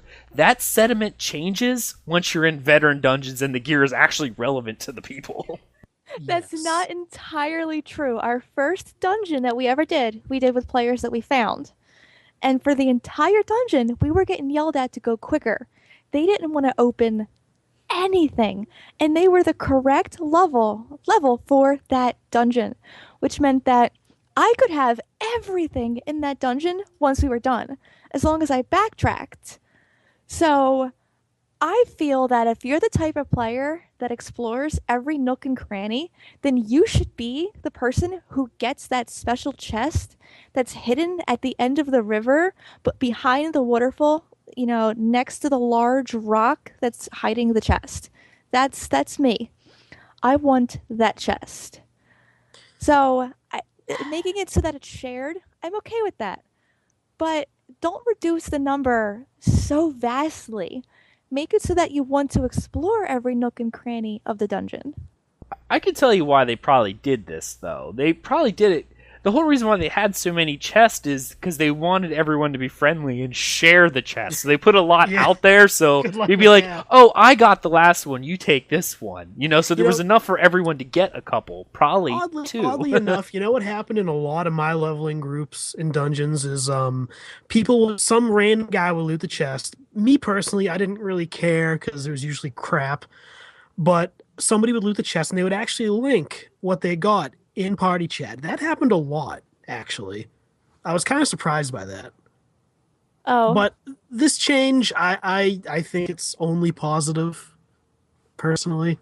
I think it's negative. Personally, I want all those chests. All the loot Hate you. shall be mine. Okay, coming from a selfish area, we see that that's why she doesn't like the change. But for the rest of us decent people, we actually I see where it is, and to be honest, it's a good change. It is. See, one of the main reasons I love chests so much is because Ag is always ahead of me in experience. I don't know how he does it. I don't know how it happens. But when you open chests, you get experience. So I have to tackle and jump on every chest I see to make sure my experience is level with his, and it never is. I'm gonna stop her right here and say one thing.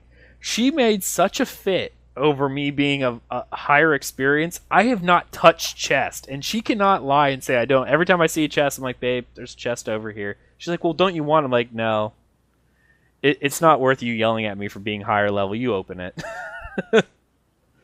So I've had to give up the rights to all chests so that she's happy. So as much as all the guys out there are saying, oh man, I wish my wife would play with me or my significant other would play with me, just know if that happens, you have to deal with this. All right, we're gonna move on to the next thing before I get shot. Death recap. Well, we talked about that a little bit. We'll skip over that one. Alliance war changes. A new population underdog bonus has been added when your alliance is outnumbered in a campaign determined over several days of population samples. You will receive a bonus to potential scoring and alliance points. You'll see an indication of this bonus in the scoring UI if it is active. The XP awarded for killing enemy players, has been doubled, and XP rewards for completing the quest to kill 20-player characters has also been increased. This is a change they did in Dark Age of Camelot. I know they did it. It was called the underpopulated realm status, that when you got that, to entice players to come in and make it more fair, because no one wants... I can tell you right now, there's several campaigns that when we were trying to decide, I outright was like, no, we're not going there, because I was going to say a faction, but almost everyone knows it was the Aldmari Dominion, was so overpopulated that no one else had a chance, and no one wants to do that. So we avoid it. And actually, every one of those servers that was overpopulated with AD tend to broke apart because once they took everything, there was no PvP because no one else wanted to play.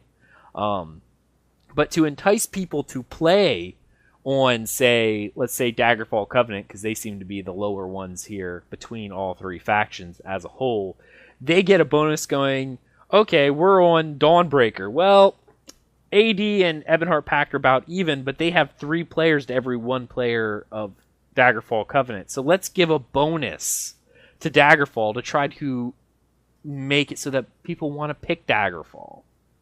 Fantastic change. I love this. I like it too. Yeah, there's really nothing you can really say about that. It's a good change. They did it in Dark Age of Camelot. It entices people to want to go and help, not go, oh, I'll just look for the one that we're overpopulated on. I really hope it means though that if the overpopulated portion has, I don't know, veteran rank PvPers, and the underpopulated portion has that bonus, if the underpopulated portion will be able to even take on that veteran player. I hope they stand a chance, because if not, then even with the bonus, they'll still be so overpowered. Because remember the one veteran player that decimated our whole team? That won't come into it, because they'll assume everyone will eventually be of a certain veteran rank. It's only numbers, so what they'll do is they'll sample going, okay, Ebonheart had 100 players every single day come into this campaign. AD had 100 players, but DC only had 20 on average, so we'll increase it. They won't care about the veteran rank. We'll probably still run into that. Yeah, you're not understanding. I'm just hoping that the buff is significant, to make sure they actually have a chance. They don't say how much it's being buffed. I think it's a point buff. I don't think it's a stat buff. Yeah, it's not a stat buff. It's so that the people get more points. So if we were the higher population, we get 100 points for taking a castle. I get it. They'll get 300 to make it. See. Yeah. So it won't affect leveling at all or anything of that nature. You won't be more powerful or anything of that. I didn't take notice to that. I thought it meant stats as well. So you'd be stronger, so you had more of a chance. Oh, well then you still really won't have that much of a chance, because you won't have any players. Well, that's going to be difficult. Not if it's maybe it's if you're getting different points for that. It's maybe people who want to be emperor. You'll get 3 times the amount of points toward, you'll get 1 point for an enemy kill. I'll get 3. So if you look at a visual graph of a bar going up, we each kill individual players. You'll eventually get overtaken, But then your underperforming faction has to take all those keeps. Well, that's neither here nor there, but that is a problem. But if you're in an organized group, say you have a 100-player guild, but you're the only 100-player guild in there, and there's 1,500 players, if you can get your organized group to go in and take everything, well then it'll be easy for you to be emperor, that kind of stuff. Can we get to my favorite patch note ever? This is the last part of the notes that we'll be going over. Everything else is fixes and improvements. High resolution enemy textures. New higher resolution textures for all non-humanoid enemies are now available.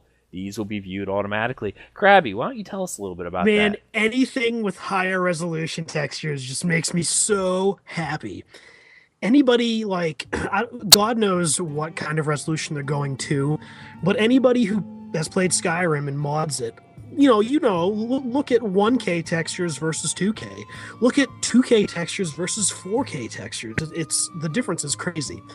And hopefully it's something like that with for all non-humanoid enemies. Yeah, that is just nothing but awesome. I love graphical improvements a lot. I do too. They definitely make the game look very nice, and it's just amazing when they add new graphics. Do you have anything to say about the textures? Woohoo! Happy about it. Okay. That insightful comment was brought to you by my loving wife, Thais. All right. Anyone have anything else to say about the 1.1 patches before we move on? /Apple. Hello. Isn't that just /eat2 now or something? No. Yes. Oh, wait. They edited the following. Oh, I thought they added promotes. new ones. Oh, no. They did. They added /torch and /kick. /torch. Oh, awesome. /torch is great, actually. I love Torch. The two that were edited are slash eat bread is now slash eat 2, and slash apple is now slash eat 3. The amount of bug fixes and balance changes for each class is just out of control. Like scrolling down this list. I was gonna say this we went over all that kind of stuff. Okay, the actual list of bug fixes and improvements, we went down about an eighth of the page, if that. Worst change: you can no longer chop wood while mounted. What the hell? Okay, whatever. Nerf. Unsub it. Yeah, unsubbing right now because of that. I want to say this first off to people who were skeptical and some of the reviewers and stuff like that. These changes are immense. The amount of work they're doing on this game is mind-boggling. I adore it. And I really hope people continue, like, even if they're a little whatever with the game at the moment, if you're enjoying it but are just frustrated with bugs, hang in there. Look at these patch notes and see what all they're adding. It is an amazing, amazing thing they're doing. I'm still scrolling. It's not ending. I know. It's the whole list for the 1.1 patch is massive, guys. Absolutely massive. All we talked about was less than an eighth of the page. We were going so nuts big. in guild chat too. When I first saw it, I was freaking out. Mm-hmm. And I had to go look at it right away too. It is massive. All right, we're gonna move on to our next section, the Tales of Tamriel, my favorite. Krabby, why don't you tell us a little bit about what you are doing in the game? And as always, let's start off with if you've made any changes to your character mechanic-wise. Why don't you tell us about where you're at with that? So I'm not going to cover the PvP thing because I'm pretty sure you guys are going to talk about that. Yeah, we probably will. Mechanic-wise, I'm at a point where I'm not sure about a lot of things. Crystal Shard for Sorcerer and Mage's Fury they're so good that if you're a ranged mage, a sorcerer, you cannot not use those. You have to. So that's my 1 and 2. My 5th ability is Mage Light because 20% more crit is stupid. My 4th ability has been changing. It's either Bound Armor or Summon Twilight Matriarch. Don't know. My 3rd ability is Elemental Ring, which is a Destruction Staff ability, but that's the thing. I'm not sure. And see, I'm trying to build my character for group content, and I'm not sure if Elemental Ring is worth it, but at the same time, I don't want to add another direct damage ability because Crystal Shard beats pretty much everything. So I do have a question for you, Krabby. You can enlighten me because I don't play a sorcerer. Elemental Ring, is that a Destruction Staff ability? Yes, it is a Destruction Staff ability. It's an AoE that you click it and it shoots out all around you. It's the Ring of Fire that shoots out of me. You may have seen it. Yeah. Is it the one that maybe that VR10 ranked sorcerer was destroying us with? Probably. No, you know what? No, those two guys, I'm pretty sure they were vampires using Bat Swarm. That was crazy. I saw fire, but yeah. Oh, okay. The one was just AoE fire, point blank area of effect fire around them, and it was crazy. Yeah. But yeah, I mean, I'm torn about my 4th ability. I don't know. My 3rd and 4th abilities, I'm still not totally sure what I'm going to use yet. I really want to use something fire because I am a dark elf, but I don't know if I'll get around to it. I had a bit of a revelation this morning when I woke up and logged in. So all week, I kind of haven't been playing Elder Scrolls that much, maybe a little bit, because I hit veteran rank 1 or level 50, and I played the game so much I just wanted to take a break. So I would log in all week. I might do a quest. I would change my research, get that going, but I didn't really play. And, all week I'm reading these mediocre reviews about the game, giving it a 6 out of 10, a 7 out of 10, which as a side note, 7 out of 10, I agree with that. I love the game. I think it's a great game, but I do agree with the 7 out of 10. But, and people are just slamming the game, and I'm getting kind of upset and everything about it. And, I woke up this morning, and I log in, and I'm just like, I I thought to myself, I'm like, I'm sitting there going, do I really want to play this game for the next few years? And I thought about it and I'm thinking, I'm like, MMOs are a genre. And the MMO genre is third person RPG with social features. And I'm sitting there going, if I quit this and if I play, let's say WildStar, just as an example, say I play WildStar, it's going to be the same thing, just end game is going to be different and the lore is going to be different. And I said, I love this game. I love Elder Scrolls, and I'm just going to keep playing it and, F you to everybody who doesn't like it because the game's not going anywhere. It's not going to shut down in a year. It's not going to shut down in 2 years. Would it go free to play? It might. Who knows? Maybe, maybe not. Eve is still pay to play. SWTOR went free to play after, I think, a year and a half.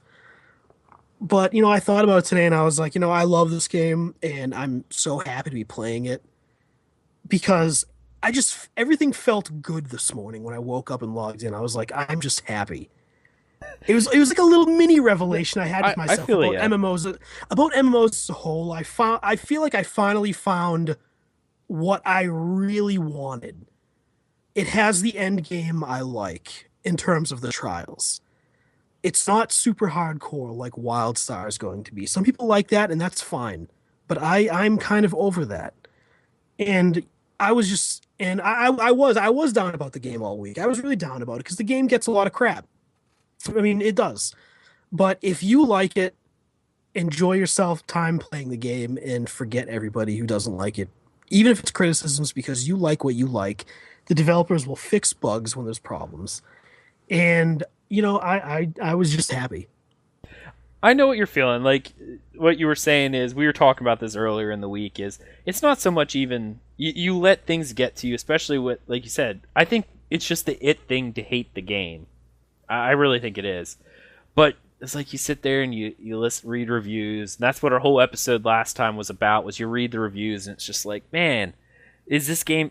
But whenever I got into the game, every single thing I had read or whatever, just because I adore it. It was a blast. I loved it, And I don't see, all the crap they do. So yeah, if you enjoy it, keep going. Everything just clicked today. It was like I wasn't playing the game much last week because I was kind of burnt out because I played so much to get to level 50. And after last week's episode about, the negative reviews we were talking about and just all the crap, today I just woke up and I was like, you know what? I like this and I'm going to see where it goes and I'll keep playing for as long as it's still fun. And it's seeming like it's going to be fun for a very long time. So that wasn't much of a story, a tale, but it was more of a little revelation I had this morning about how I felt about the game. So that is all I have right now. That's all right. You can chime in a little bit when we talk about the PvP because we're going to talk about that first. Okay. So it's our time, Thais and Aggelos, and for a minor part, Krabby. We had a PvP event this week for the guild, and I'm going to say I had a blast. I did. It was a lot of fun. I know, Thais, did you have a lot of fun? I really did. I was worried. I was scared that we weren't going to be able to take anything. It was just going to be a massacre with our guild's blood just shed all over the place. But it turned out to be a really fun night. We were able to do so much. And I would ask Krabby, but I know he had some internet issues. Oh, it was great. It was awesome. We're sitting there sieging this keep. All of a sudden, these 2 veteran rank 10s come in and literally kill 18 of us. And then I lose internet for the next 2 hours. I feel bad for Krabby. It was great. Because he was with us for... The whole thing was like... We were there for like 3 hours, I think. We started at 6 o'clock. And around 9:15 is where I think we were like, okay, we're gonna officially end the guild event. And I know some people stayed and kept going, but I know that at 3 hours we were in there for quite a while. And it was Poor Krabby. He was there for it with us probably, what, first hour and a half? Probably. And just as we were getting ready to take the keep that we had been fighting for like an hour and a half, internet died. Awful. I wanted to murder people. It was so bad. Ugh. I know. He sent me a message from his phone going, dude, my internet died. I'm like, oh, dude, that's awful. Hey, we just took that keep. And then I felt like a jerk. I'm like, great, I just rubbed that in. You definitely did. I was like, what a... Ugh. I was like, what a jerk. I know. It was pretty sad. One thing that really stuck out to me, though, that I thought was really funny, we had our group of guildies, and I gotta say thank you to all the guildies who came out. We had 14 people, I think, or something like that. It was a good number of people.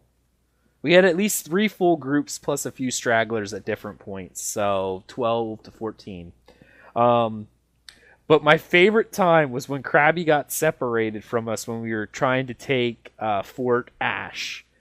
And we all hid behind the tree. And I was on the other side. You were running around, and this one lone Templar spotted Krabby. He's like, oh, I'm going to take him out, and starts charging after Krabby. Krabby comes running past the tree, and this Aldmari Dominion Templar comes running out like, I'm gonna chase him. I backed him in a corner. All of a sudden, all like 14 of us spread out from around the tree. He just stopped dead in his tracks. He's like, oh crap. Turns around, tries to run. We just all like hammer him down. I died. It was so funny because this guy's like, I'm gonna kill him, and then all of us just pop out from behind this tree, and you can just see his eyes get huge, going, "Oh no!" The best part of that moment for me was poor Malgustus kept dying over and over and over again because he could not get to us.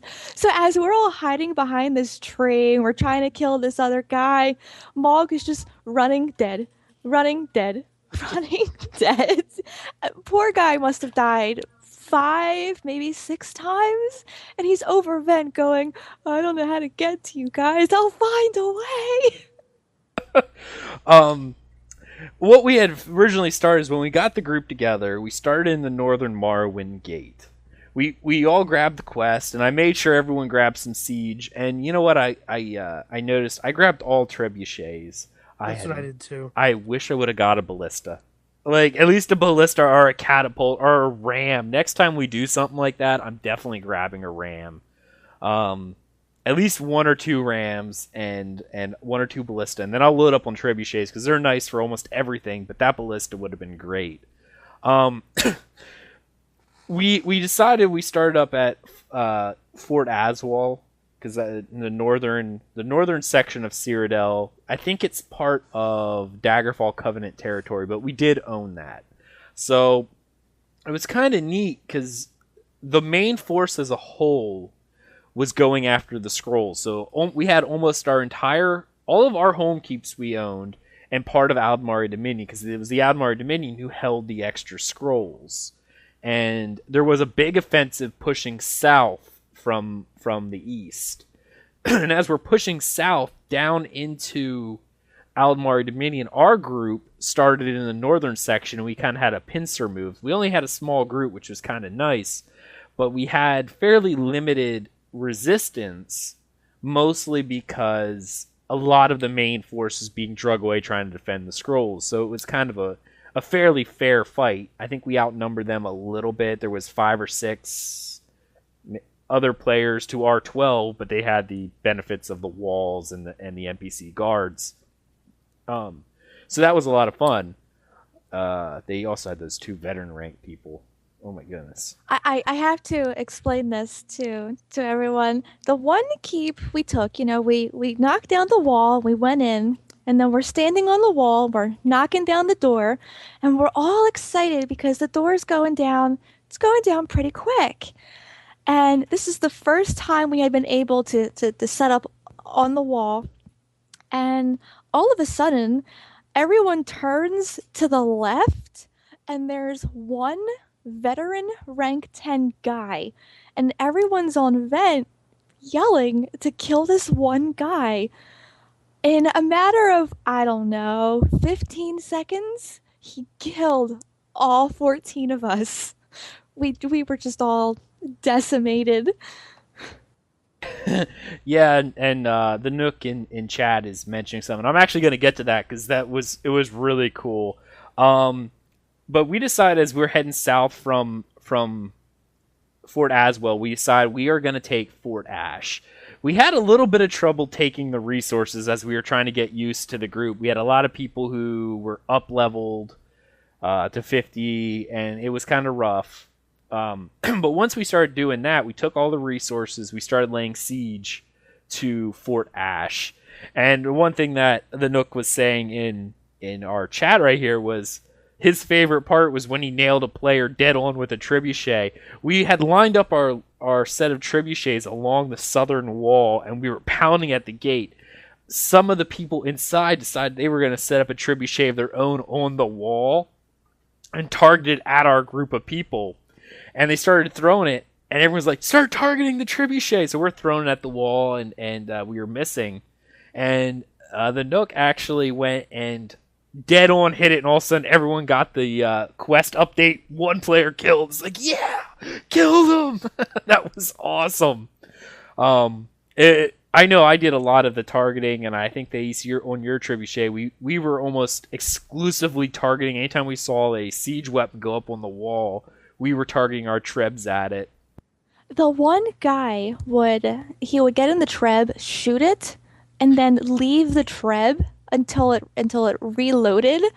So Ag and I are on our trebs trying to nail this guy. I think that's the guy that he killed, wasn't it? No, this was a different one. It was one of the first ones. Then he got smart, I think, when he came back and started doing the waiting for it to load thing. So we never actually killed that guy that kept leaving and hitting us, and that makes me sad. Oh, we did once we got you and me and one other person on it, because he would wait for me to fire, and then he would think, oh, it's okay, I'll go back in, and then you and I forget who the other person was, would target, and he'd get hit with 2 other trebs and die. We did kill him once before he figured out the trick, but by that point in time, we had already knocked our way through the wall. And I remember going up on top of the wall. This is the first time we ran into the veteran rank 10 people. We all lined up on the wall, and I had everyone in the trebs targeting the postern door on the one side, and I had everyone going, okay, I need scout reports from people who are not on trebs to keep an eye out for enemies and let us know if they're on, coming up. But do not let them bait you off the walls. That's when we found the veteran rank guys coming up the rampart, the one corner tower, and started wrecking us. But we did actually manage to kill them off over several times. I think they wiped us out. They repaired the outer wall, but not the inner and postern door. So we had to reset up trebuchets, take down the wall again, go in, set up on top of the rampart again, and start firing at the postern wall. We went in and stayed outside the gate, and this is where I was saying about having a smaller group of people. We had to be very strategic about yanking the guards out. We didn't want to just run in, worry about getting oil dropped on our heads. And we started shooting. The guys came out and murdered us again. 3rd time we had to re-rally, but by this point in time, I guess they had given up because we'd already 2 walls down as well as the postern door, and we were able to get in and actually capture Fort Ash as a guild, which was really cool. That guild I think we took exclusively with just the Tales of Tamriel guild, Wings of Fate. We took out that keep. We had 1 or 2 people. I think 1 or 2 people joined us, but 95% was our guild, and that was really cool. We moved down south. We decided, hey, we're going to keep moving on this, and we kept heading down south. We took whatever that outpost is called. I can't remember. When we hit the VR rank 10 guys again, they wiped out our entire group. We had to regroup again and take that one outpost. And then we met up at Robeck. Fort Robeck was what on the southern side in the Aldmar Dominion lands of Cyrodiil, and started whaling on the keep. But by this point in time, we had joined up with the larger force that was taking the scrolls, and they started attacking from the western side. We were attacking from the eastern side. And it was really funny because we really weren't coordinating. We just happened to reach it from the one side, or the northern side, and they were coming from the south. And we happened to reach it at the same time. And we kept nailing at the wall. Like, we shot the postern door and got the door down to 0%, but apparently that doesn't allow you in. So we started attacking the walls. And in the meantime, the other guys had broken through the walls and captured the keep, and we were just still firing on the walls. No one had noticed that someone had taken over the keep. So as we're shooting, everyone in Vent's going, it's not taking any damage. What's going on? I don't understand. And then finally someone goes, hey, guys, we now own that keep. Then we all cheer, yay! We didn't really do it, but we won, yay! Yeah, that was kind of silly, but we did lose that, or we did capture that keep. All right. At this point in time, do you have Krabby, you have anything else to say about the PvP night other than we had a blast? Yeah, it was a great hour. Okay. Yeah. Sorry, that was a sore subject for Krabby. All right. Thais, anything else about the PvP night? I loved it. I loved it. Did you do it again? Oh, we will. We will. We have to make sure that Krabby's internet fails, though. Oh, yeah. That has to be a regular occurrence. That marks when we start, because we were kind of stalemated until he disconnected, then we start taking everything. So that must be our... Thais, but I'm flipping you off right now. Good to know. I love you too, Krabby. All right. At this point in time, we are going to move into our personal story time. And I do want to say there's probably going to be some heavy spoilers. So if anyone is not interested in hearing the events of Shadowfen, please skip ahead to the next section. If you're in the iTunes description or the description of the website, anything like that, at the very bottom of the list, I do provide timestamps for when we go into the next section. And the next section will be the dramatic reading. So I put exact timestamps. You can go ahead and skip to that section now if you do not want to hear spoilers about the Shadowfen zone, because we did finish it. All right, so now that we did the spoilers, we're going to go ahead and talk about Shadowfen. Thais, we're going to start with you. Our note is stopping the skin stealers. And, what was that? Oh, I have to begin it. Okay. As we talked last week, we had been making our way through this fetid swamp, which is Shadowfen. Now, overall, I really like the zone. What about you? I think so far Shadowfen has been my favorite questing zone because I loved the story about it. But as most people know, I'm a gigantic Argonian lover. I'm all about the Argonians, and this zone was all about the Argonians. So of course I'm going to enjoy it. As we were talking last week, we were on the trail of the Skin Stealers. They were a group of Aldmari Dominion who had perfected a way of using the hiss sap to not only steal the memories of the people they killed, but also to steal their faces. It was an alchemical procedure, I guess is the best way of saying it, where this Aldmari alchemist named Ruvatar had found a way of mixing the hiss sap in such a way as to allow this to happen. He had stolen an item known as the Mnemic egg. Now, I'm going to actually let Thais talk about this because I think you know a little bit more about what the Mnemic egg represented than I do, but he was using it to sever the connection of the Hist and the Argonians. Can you give us a little bit of background? The Mnemic egg was essentially a representation of the connection that the Argonians have to the Hist. And it was originally situated at the hatching pools where, all the baby Argonians would sprout and feel the connection. That's what would happen. And when he captured the Mnemic egg, he was corrupting it, trying to use the Mnemic egg to make it so that the Argonians could no longer feel the hist. By lying to the egg, by infecting it, it was something that was devastating to all the Argonians, because without the connection to the hist, they can't survive, they can't thrive. It would pretty much mean their entire existence would end. So this Mnemic egg was really, really important to the Argonians. And a lot of the quests that took place here revolved around figuring out why they wanted this to happen. We had come at the behest of some of the Argonians to find out what's happening at the hatching pools, a ceremonial grove used by the Argonians of Shadowfen to hatch their clutches of eggs. All Argonians bring their eggs to the hatching pool to be ritually hatched under the hist tree boughs. Upon arriving at the hatching pools, the entire place is surrounded, it is besieged by the Aldmari Dominion. But they're not harming the actual egg keepers. They were harming anybody who tried to leave. Anybody who tried to leave, they killed. As long as you stayed, you were okay.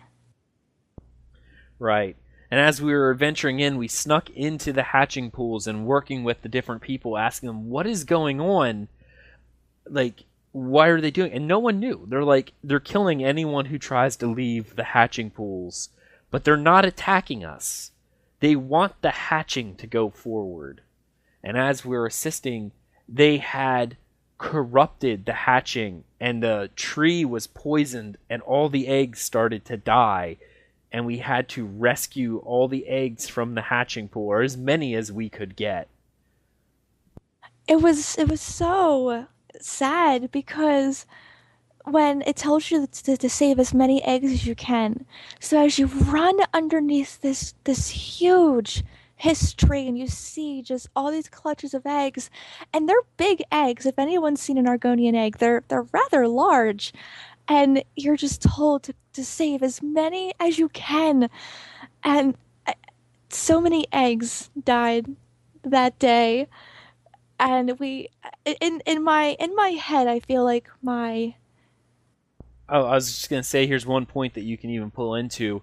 The main leader of the hatching pool sacrificing himself to Sithis to stop the void from taking the eggs. He actually allowed himself to die to satisfy the endless void, to not eat the eggs while we were trying to defend. So he actually was taking the poison into himself just long enough that we could rescue eggs. I feel like my character could only save 4 eggs. That's just how many eggs I feel like my character could carry. She could only carry 4.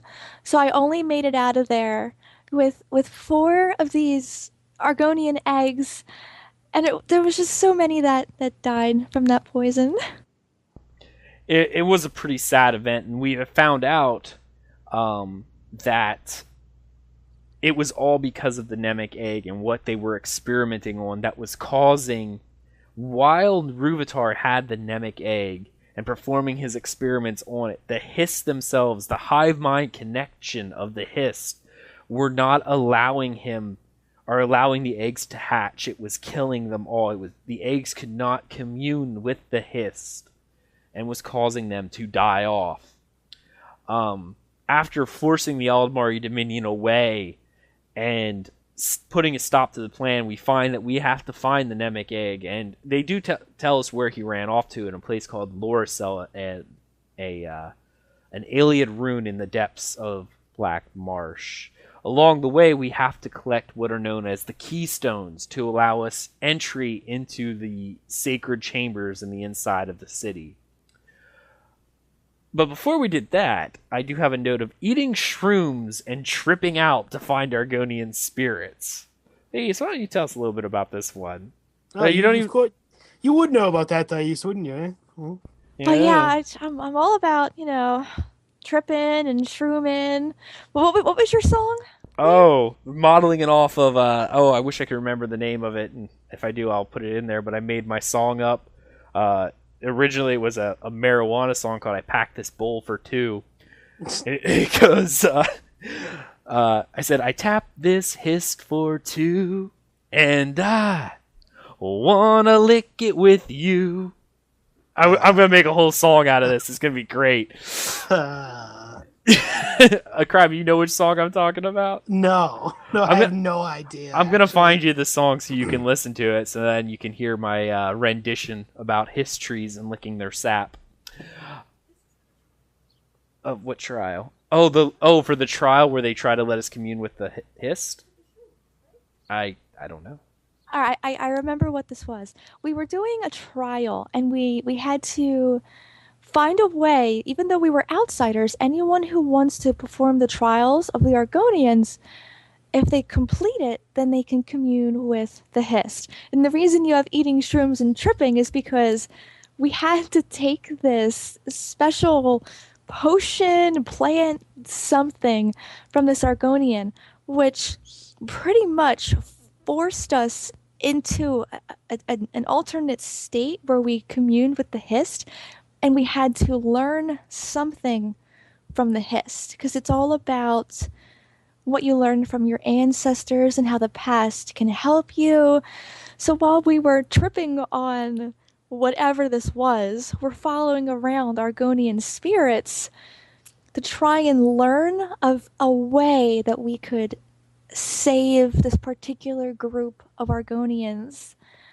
And we're just following spirits around, trying to figure out what's going on. And at the end, we had to solve a puzzle, which, by the way, I love the puzzles in this game. So that was a fun quest. The puzzles in this game really are kind of... Are you talking about the trial of the mind with the dark eggs? No, that's actually when you find the Mnemic egg, but that one's a good trial. I don't want to give too much away, but it's a 3x3 board, like a tic-tac-toe board. And hello, little Khajiit. How are you? No? He's standing on my shoulder trying to get on my desk. Nope, he's not happy. Go, Khajiit. All right. Khajiit interference always happens. All right. The trial was a 3x3 board, and you had to remove all the corruption from the eggs. But by clicking on one of the eggs, it would remove a specific set number of other ones. And that's the one I'm talking about. That one was hard. She gives a clue at the end. Like, you have to listen to the Argonian giving you the clue. She doesn't even know she's giving you a clue, like lore-wise, she doesn't know, but the developers made her say something that is the clue to get into it. I finished it, and I'm already in the next room. I'm like, yeah, la-di-da-di-da. I'm just continuing on. And this went on for like 10 minutes. And Aggie's going, babe, how did you beat this? And I'm like, huh? I don't know. I just, whatever. It was easy. I got it. So I'm sitting over here trying to help him, but he had already clicked everything 400 times, and his board's all messed up. But eventually I was able to, talk him through it. I will say one thing about the puzzles in this game. They are good, but they're not near as difficult as Rift's puzzles. The Rift puzzles were so hard, the one in each zone. The one by the waterfall underneath the bridge, I think it was bottles. That I will never forget that. Never, ever, ever. I'm glad they have them in there, though. They're really cool. Anyway, we'll move on from this. As we're trying to advance the storyline, before we can even get into the Ayleid rune of Loricel, we have to recover the keystones. And the first keystone we get is actually from a group of scholars trying to unravel the mysteries of the Zanmirs. The Zanmirs were actually the ancient civilization that the Argonians had built before they became hippies, I guess. Because they actually had giant Aztec-looking stone buildings that they all of a sudden just stopped living in and decided to go live in mud huts. Like, I really want to find out why. And I might do a lore article on them one day if I can figure out what is going on. But they had these magnificent Zanmir, these giant stone, like Aztec-looking pyramids that they just abandoned. Now, the one quest we found out that particular Zanmirs had a very, very different purpose. And this one was used to contain something that the Argonians wanted to keep hidden. The fabled Fangs of Sithis. Do you remember this quest, Thais? I do, because we had a difficult decision to make on giving it to the kind Argonian who wanted to protect it. Why don't you tell us from the start what happened? Do you remember the whole story? Can you... I do. We found this one Argonian, and he was on an expedition with his friend. I don't remember what race his friend was. I think it was a Nord, but I'm not very good at that. So they were exploring these Zanmirs because our Dominion soldiers had come here, and they were looking for something. So these guys, these two explorers, wanted to get in there first, so they could take what the Dominion wanted, so the Dominion couldn't have it. And we had to go around the Sandmere and figure out a way to unlock it. And this Argonian had notes. And we were able to discover how to get in with a key that we found. And using his notes, we were able to find the door. Now, even though we found the door, he had to reflect back to his notes to try and figure out what was stored there. So he told us not to go in. Give me some time. I'll try and figure out what's there. Just please don't go in. It could hurt you. Well, his friend turned out to be very impatient. So as his friend is standing at the door, I'm trying to talk to this guy, to tell him, listen, you gotta wait, because if you go in, you could die. So his impatient friend just barrels on in to this Zanmir, not even knowing what's hidden there, because he wants this treasure so badly. After he's in there, this Argonian comes running up sometimes later, and he's like, no, we can't do this. Please tell me he didn't go in. Something very powerful is hidden here. And there's traps, there's monsters, there's puzzles you have to figure out. This is not good. And we were like, okay, well, we'll try and figure it out. So Ag and I decided to go into this crypt. So we're exploring, and there was puzzles. Now, the first puzzle, we kind of failed, because I said to pick the wrong vial. So we kind of failed it, and as we were going through, we were taking lots of damage, because we were getting eaten alive by poison, and it was just really painful. But we were able to make it past the Guardian and through the end of the next trials to get to this next room. Now, at this point, the Argonian had told us what was stored here. The fabled Fangs of Sithis, which were these powerful daggers that Sithis had created for not so much the Dark Brotherhood, but they were given to the Night Mother, they belong to the Shadow Scales. When we get to the final room where these daggers are supposed to be hidden, we run into this Argonian's impatient friend. But unfortunately, he's kind of lost his mind. You see, he picked up one of these daggers, and because the daggers are so powerful, they're corrupting his mind, and they're just filling him with such power that he can no longer think straight. So we really have to beat him into submission. So after we beat him up, we go into where we start talking to him, and we're like, just give us the daggers. You'll be fine. We'll find a way for you to be okay. And a little bit of his mind seeps through, and he goes, I can't give them to you. I just can't. If I give them to you, then you'll be destroyed, and I can't give them up, and they're a part of me now. But then he mentions that there's only one, which immediately, that's a little bit of an issue. So we come to the decision that we have to, for the betterment of everybody, that we have to strike him down. So we kill him, and we take the dagger. And we find out that it's not hurting us, which was a little odd. Do you want me to keep going, or do you want to take it from here? All right, let's see. So we take the dagger and we leave the Zanmir and we meet up with the Argonian at his second camp and we tell him what happened and he's sad to see his friend go, but it just so happened to be what happened. And then all of a sudden, there's this big flash, this burst of smoke, and we're surrounded by this group of shadow scales, which are an offsect of Argonians. These group of Argonians are born under the light of Sithis, and they are taken from birth to be trained as those who keep a balance to the world. And they're threatening to kill us if we don't give them the dagger. And that left us with this choice because the scales are telling us that the dagger belongs with them, that it was meant for them, it belongs with them, they have to have it, they have to use it, and that if we don't give it to them, they're going to kill us. So then you turn to the Argonian, and the Argonian says, no, we have to protect it, we have to hide it, no one should be able to have this power as their own. It's too dangerous. Now, I won't, in case you want to make your own decision, I won't tell you what we picked.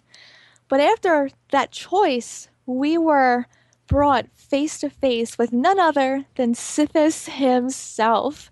And he starts talking to us, and it's epic. We are in the presence of some type of figure that represents Sithis.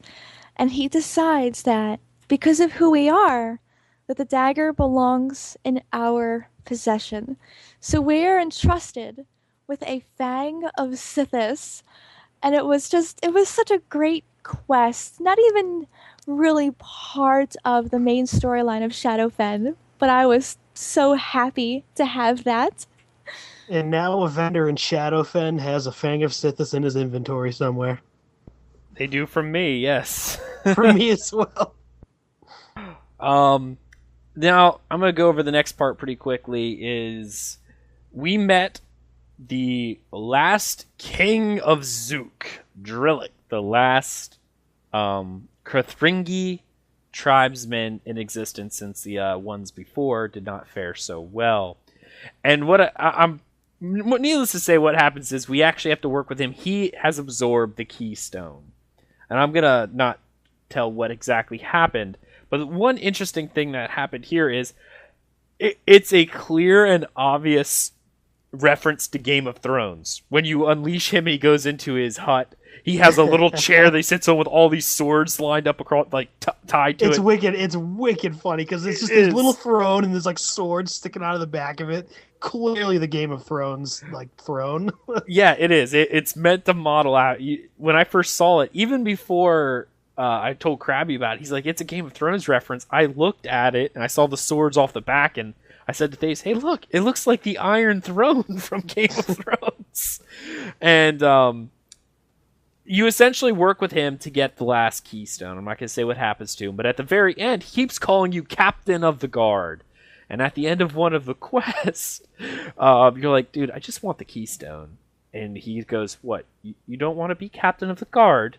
He's like, oh, well, the only other job is Royal Consort. And I mean no offense by this, but you don't intrigue me that way. I laughed so hard I fell off my chair. He essentially called us ugly. I'm not sure how I feel about that. He did. He called us ugly. I love that. Well, the only other job is Royal Consort, and I mean no offense, but you do not intrigue us in this way. The next section to retrieve the final keystone. Oh, did I say it was the final? Oh, well, there's 3 of them at this point, but the final keystone is in a place called White Rose Prison. And I said that very ominously because Thais just stared at me. But you are supposed to recover the last keystone from this prison. Oops. This Krabby leaves stressed his mic me on, so I thought my mic was muted. My bad. Well, I'm glad you didn't do anything embarrassing. You do fight to get the keystone out, but one way or the other, you have to get this keystone. But before we tell a whole lot, I'm not going to go into the story of this one either, but what exactly is happening at White Rose Prison, Thais? The power of the keystone is corrupting the prisoners and trapping them, in a sense. And a lot of the prisoners have gone feral, which means that they're eating other prisoners.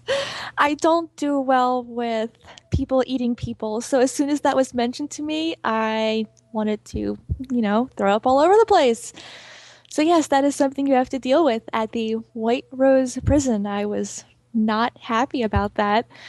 And when they attack you, they really do attack you like they're just gonna gnaw your face off. It's really creepy and just not good. I made sure I let Ag walk first everywhere, so he got, most of the full facial attacks. So then, what are you doing over there?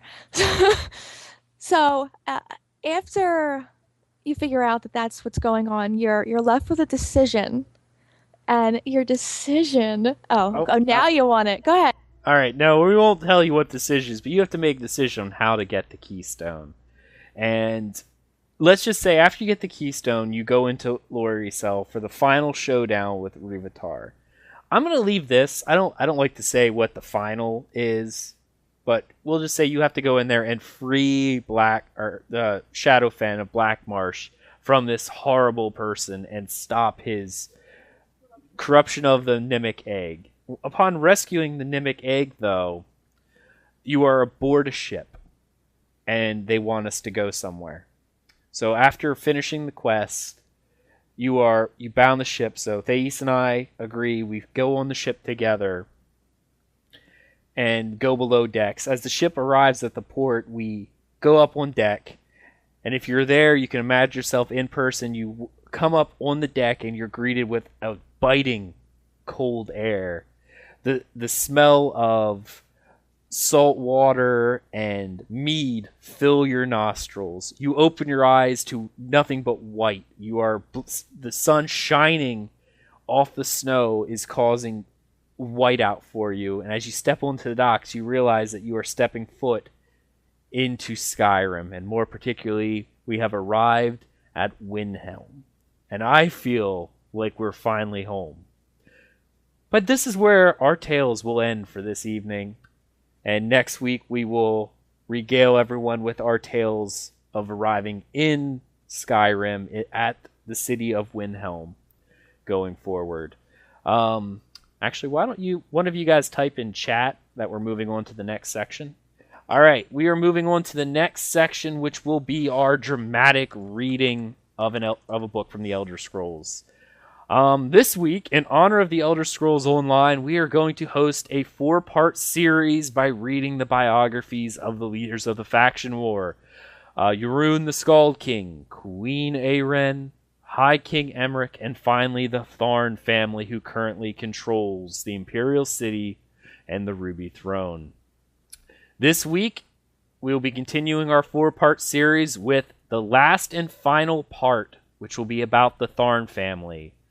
The book is called House Tharn of the Nibenay, a history of the Tharn family and descriptions of its modern members. Thais, take it away. All right, this book is by Count Oppius Voteporix. Oh, there's a lot of words in here. Okay. House Tharn of Shadenhall is one of the most distinguished noble families of northern Nibenay, where they have held extensive estates since early in the First Era.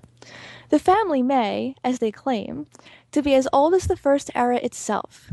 As house historians like to point out, there is a Theranis ye Red Hand mentioned in the Tamrielian tractates of the First Era year 200. In those days, before Alessia's slave rebellion, this Proto-Tharn was apparently a slave overseer employed by the Aeliad elves of Fennicas, a mining hold in the hills north of modern-day Cheydinhall. Based upon the fact that the Aeliads were known to have kept business records in red ink, the Tharn historians posit that this Red Hand was probably literate and employed in some clerical capacity. To be thorough, I will mention Lady Euphemia Glaber's theory that identified this Theranos with the notorious Tharhan the Mutilant of the gradual massacre in the First Era, year 227, but this was completely disproved by the text of the Scroll of Precursor Saints, discovered in the vaults below White Gold Tower by Chancellor Abner Tharn in the Second Era, year 541. House tradition holds that the Tharn family was active in St. Alessia's slave uprising, with one Vilius Tharn serving Pellinal Whitestrake as Blade Servitor and Maester of the Abitor. But the next Tharn who can definitely be identified in the historical record is Fervidius Tharn of the Alessian Order, who was Archprelate of the Marukatai Selective from the First Era, year 1188, until his death, exact date indeterminate. Fervidius is best remembered today as the author of the Sermons denouncing the 17 leniencies. Noble Tharn captains led mercenary companies that fought on both sides of the War of Righteousness in the 2300s, and when the dust settled, General Turpus Volte-Face Tharn was in possession of the broad holdings that the family today calls home. Taking the title Earl of Outer Shadenhall, Turpus married a niece of Admiral Bendu Olo and set about fathering numerous descendants. Several generations of Tharns served nobly and well during the Roman Empire, including Regulus Tharn, who revived the tradition of imperial battle mages, and Excurius Tharn, Emperor Kostav's Minister of Punition. Which brings us to the members of the Tharn family of our own current day. First and foremost, of course, is the head of the house and longtime Chancellor of the Elder Council, Abner Tharn. Through times of trouble and the change of emperors, the Chancellor has always been there to provide the continuity and consistency our imperial civilization needs. Second, only out of respect for her elder, is Her Majesty Clivia Tharn, Empress Regent of Cyrodiil, and daughter of Abner Tharn by his seventh wife, Pulasia. Emperor Clivia, as it need hardly be said, is the widow of two emperors, having been the consort of both Leovic and Varin. Scarcely less powerful is the Chancellor's younger half-sister, Euraxia Tharn, who has been Queen of Rimmon since the Frostfall coup in Second Era 576. And what would social events in the Imperial City be like without the presence of her son, the droll and charming Javad Tharn? Truly, House Tharn has come to epitomize the modern Nibenese nobility. We can only hope that they continue to be with us through the future, whatever it may bring. Note, effusive enough? Also, forget to work in Magus General Septima. Must get that A, promised. Awesome. I love the Tharn family. I was going to say, for anyone who doesn't know, and it's kind of fascinating, here's going to be a little bit of a lore tidbit. The Tharn family has a fairly long history, as it already says in the book. But if anyone's interested in being the very first, playing the very first Elder Scrolls 1 Arena, the main antagonist is who? Jagar Tharn, the Imperial Battle Mage, and counselor to Emperor Uriel Septim VII. That's interesting.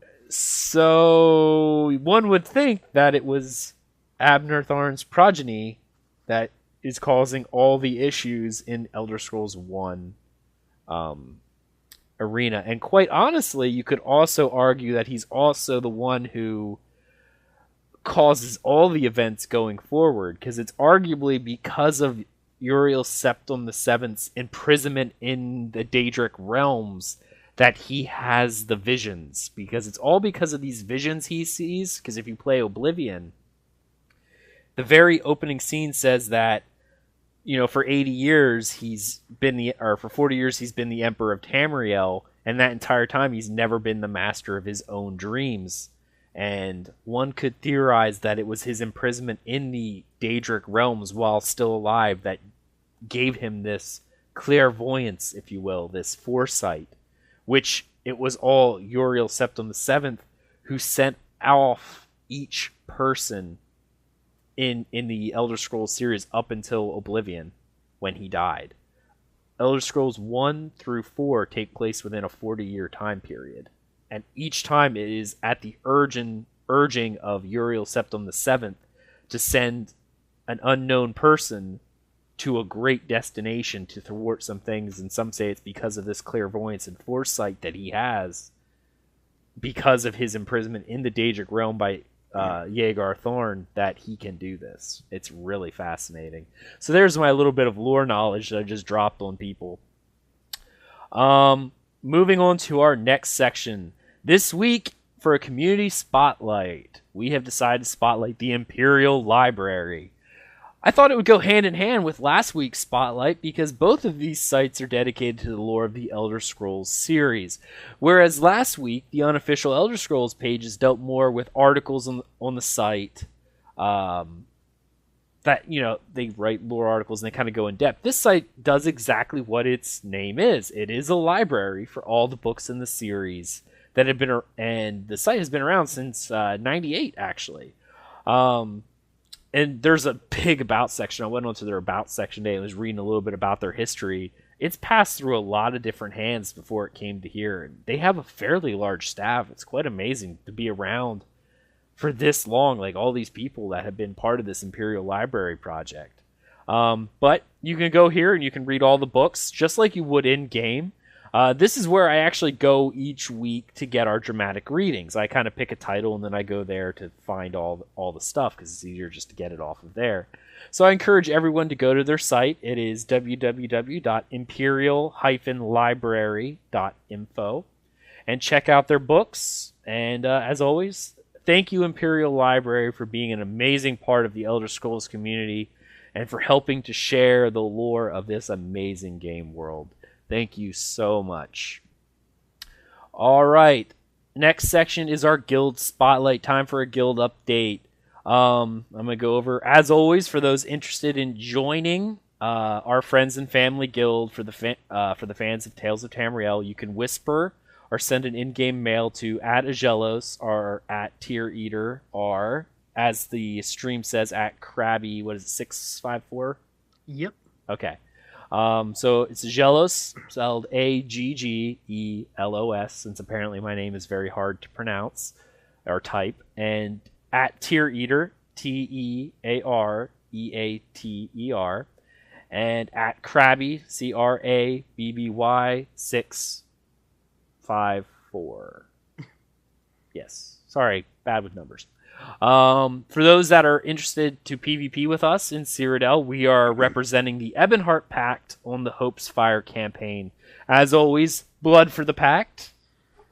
Blood for the There's pack. one thing I want to add to the guild update, if you don't mind. Oh, go for it. I had one person ask me something. So the podcast is most definitely PG, but the guild chat and Ventrilo is a lot more loose for anybody interested in joining. I mean, not dropping F-bombs every other word, but, people, will act how they act, and it's fine. So for anybody interested in joining, be warned that we're not PG everywhere. So I just wanted to throw that out there. Obviously, we try to keep everything as clean as possible. Well, yeah, I mean, there are some guilds that are strictly, no swearing on vent and in guild chat, and we're not that strict. It's just, I had somebody approach me and ask me about it, so I just wanted to throw that out there for anybody wanting to join. All right, cool.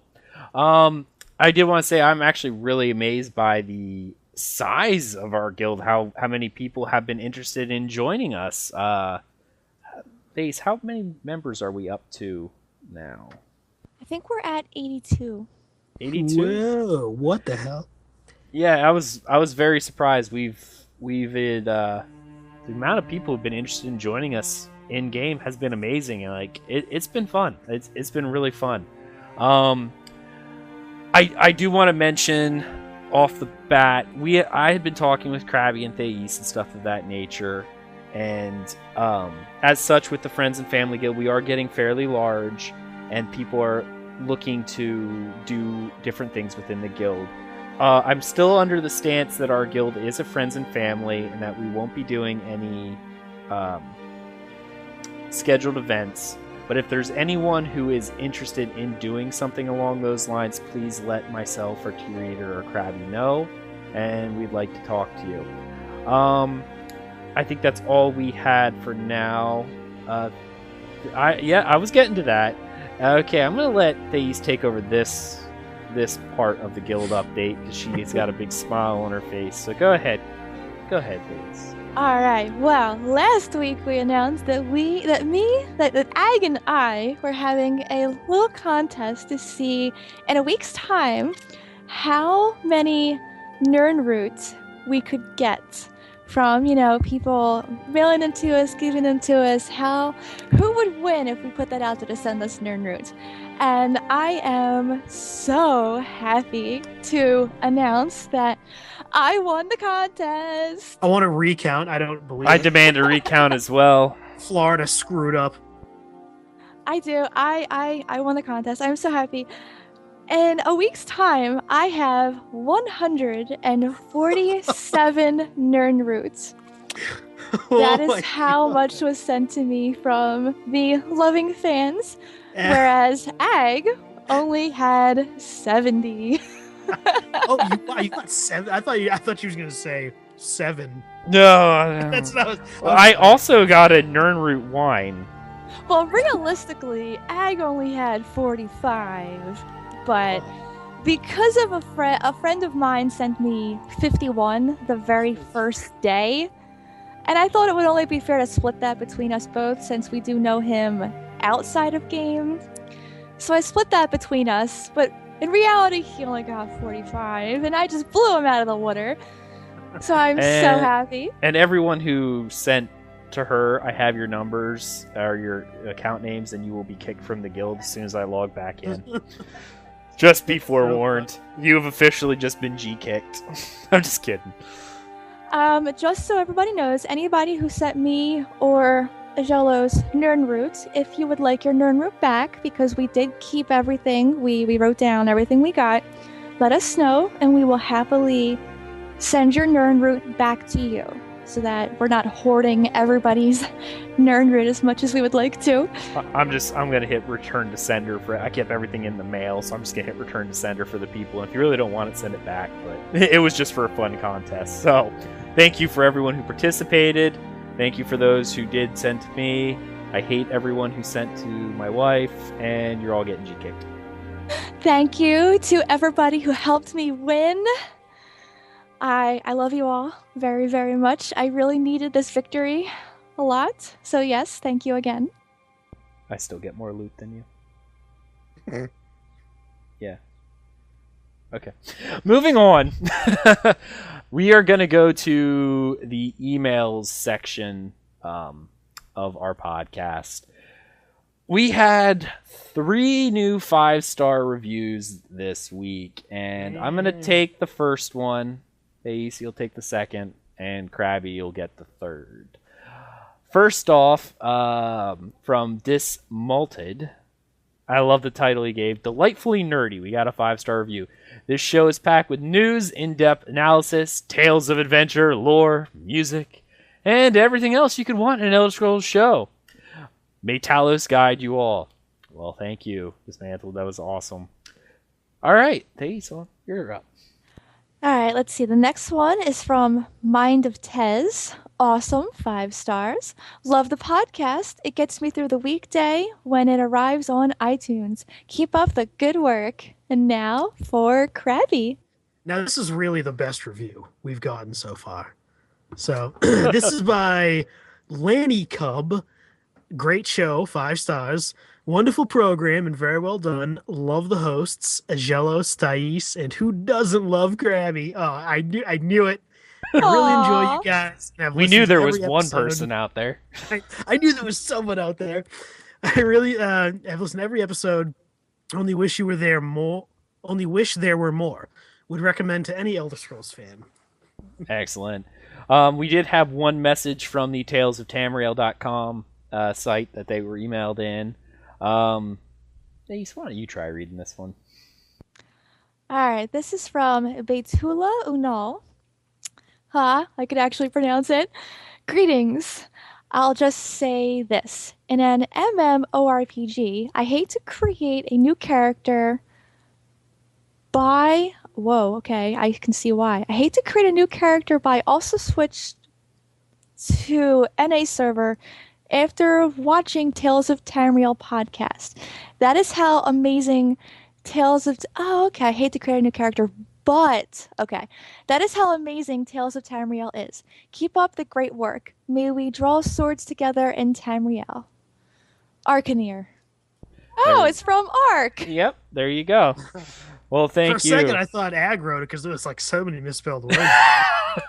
I was actually thinking the same thing. I hate you both. So not only is everyone getting kicked from the guild, but I'm going to go down to a solo podcast here pretty soon. See how this is? I see. All right. It is that time of the day again for our final thoughts. And to let everyone know where they can follow us, Thais, tell us your final thoughts for this episode. Well, a lot of information for everybody. They just keep coming out with more on Craglorn and the trials, and it's doing nothing but pumping me up and wanting it to get here sooner. It was definitely a great show. I really enjoyed it. And, you know, as last week, you can reach me in-game at Tear Eater, TearEater. Excellent. And Krabby, why don't you go over your final thoughts for the show as well as the recap on your giveaway as well? Yeah, I was going to do that. Yeah, show was great. Can't wait for 1.1. Higher textures for things not human. Yeah. The contest, remember, on talesoftamriel.com, when you see this show up there, episode 14, is it 14? Yes, and it will be up on 14. Monday. It will be up on Monday, barring any problems. Episode 14 on Monday. Go to that thread, post, and leave feedback. And, you know, just leave feedback. You know, more than one word. Don't say cool, because I'm not going to count that. You leave feedback. If you don't want the 60 days of game time for some strange reason, say you don't want it. You know, I'm going to take everyone's name, put it in a generator. It's going to pop out a name and you're going to win. I may do it live next week. I'll have to see how it goes. But I'll say who wins next week. I'm going to get it off Amazon. If you're in a different country, I don't know how that works, but I'll figure something out. And I wanted to shout out Kipster in the guild because he's been like my veteran rank buddy and he's totally awesome. And we've been doing stuff, all week, veteran rank wise. I actually have a shout out for Kipster as well. I think if it wasn't for Kipster, I would not have won on the Nerd Root Challenge. See, now I'm torn because I was going to do a shout out for Kipster too, but now I think I have to kick him. Well, Kipster, I really did like you when you were our guild rent-a-tank, but, you know, I don't know. I think I'm going to have to kick you now. How many did he give you? I won't release that information. I'm very disappointed in you, Kipster. That's all I'm going to say. I'm very sad. That's my final thoughts for the show, is I'm very sad. All right, I want to thank all of my co-hosts for joining me this evening. As also, thank you to Krabby for doing his giveaway. That is really generous of him. Thank you so much. I want to thank the entire Tales of Tamriel Guild for hanging out with us, for all the people who listen to our podcast. I'm not going to share the exact numbers, but I did tell some people in our guild and stuff like that I got an interesting email with our statistics giving an overview of how many times we were downloaded and stuff like that. And I'm just going to say it's amazing. I'm not going to give exact numbers. I'll keep that. I was sure it was going to be done when I started talking. Yeah, that was it. But no, it's been going up, and the amount of people that have been downloading our show is just amazing, and it is amazing to us. I do want to thank everyone for listening to the podcast. If you want to help support the podcast, feel free to donate via the PayPal link on our website. If you want to contact us with questions, comments, criticisms, anything like that, our website for the show is talesoftamriel.com. You can email the show at podcasts@talesoftamriel.com. You can follow the show on Twitter at Tales of Tamriel or on Facebook at facebook.com/Tales of Tamriel podcast. Also, feel free to rate and subscribe to us via iTunes. The ratings definitely help us out a lot, and we do appreciate them so much. Thank you for listening, and we hope you enjoyed this episode of Tales of Tamriel. Have a good night, everybody.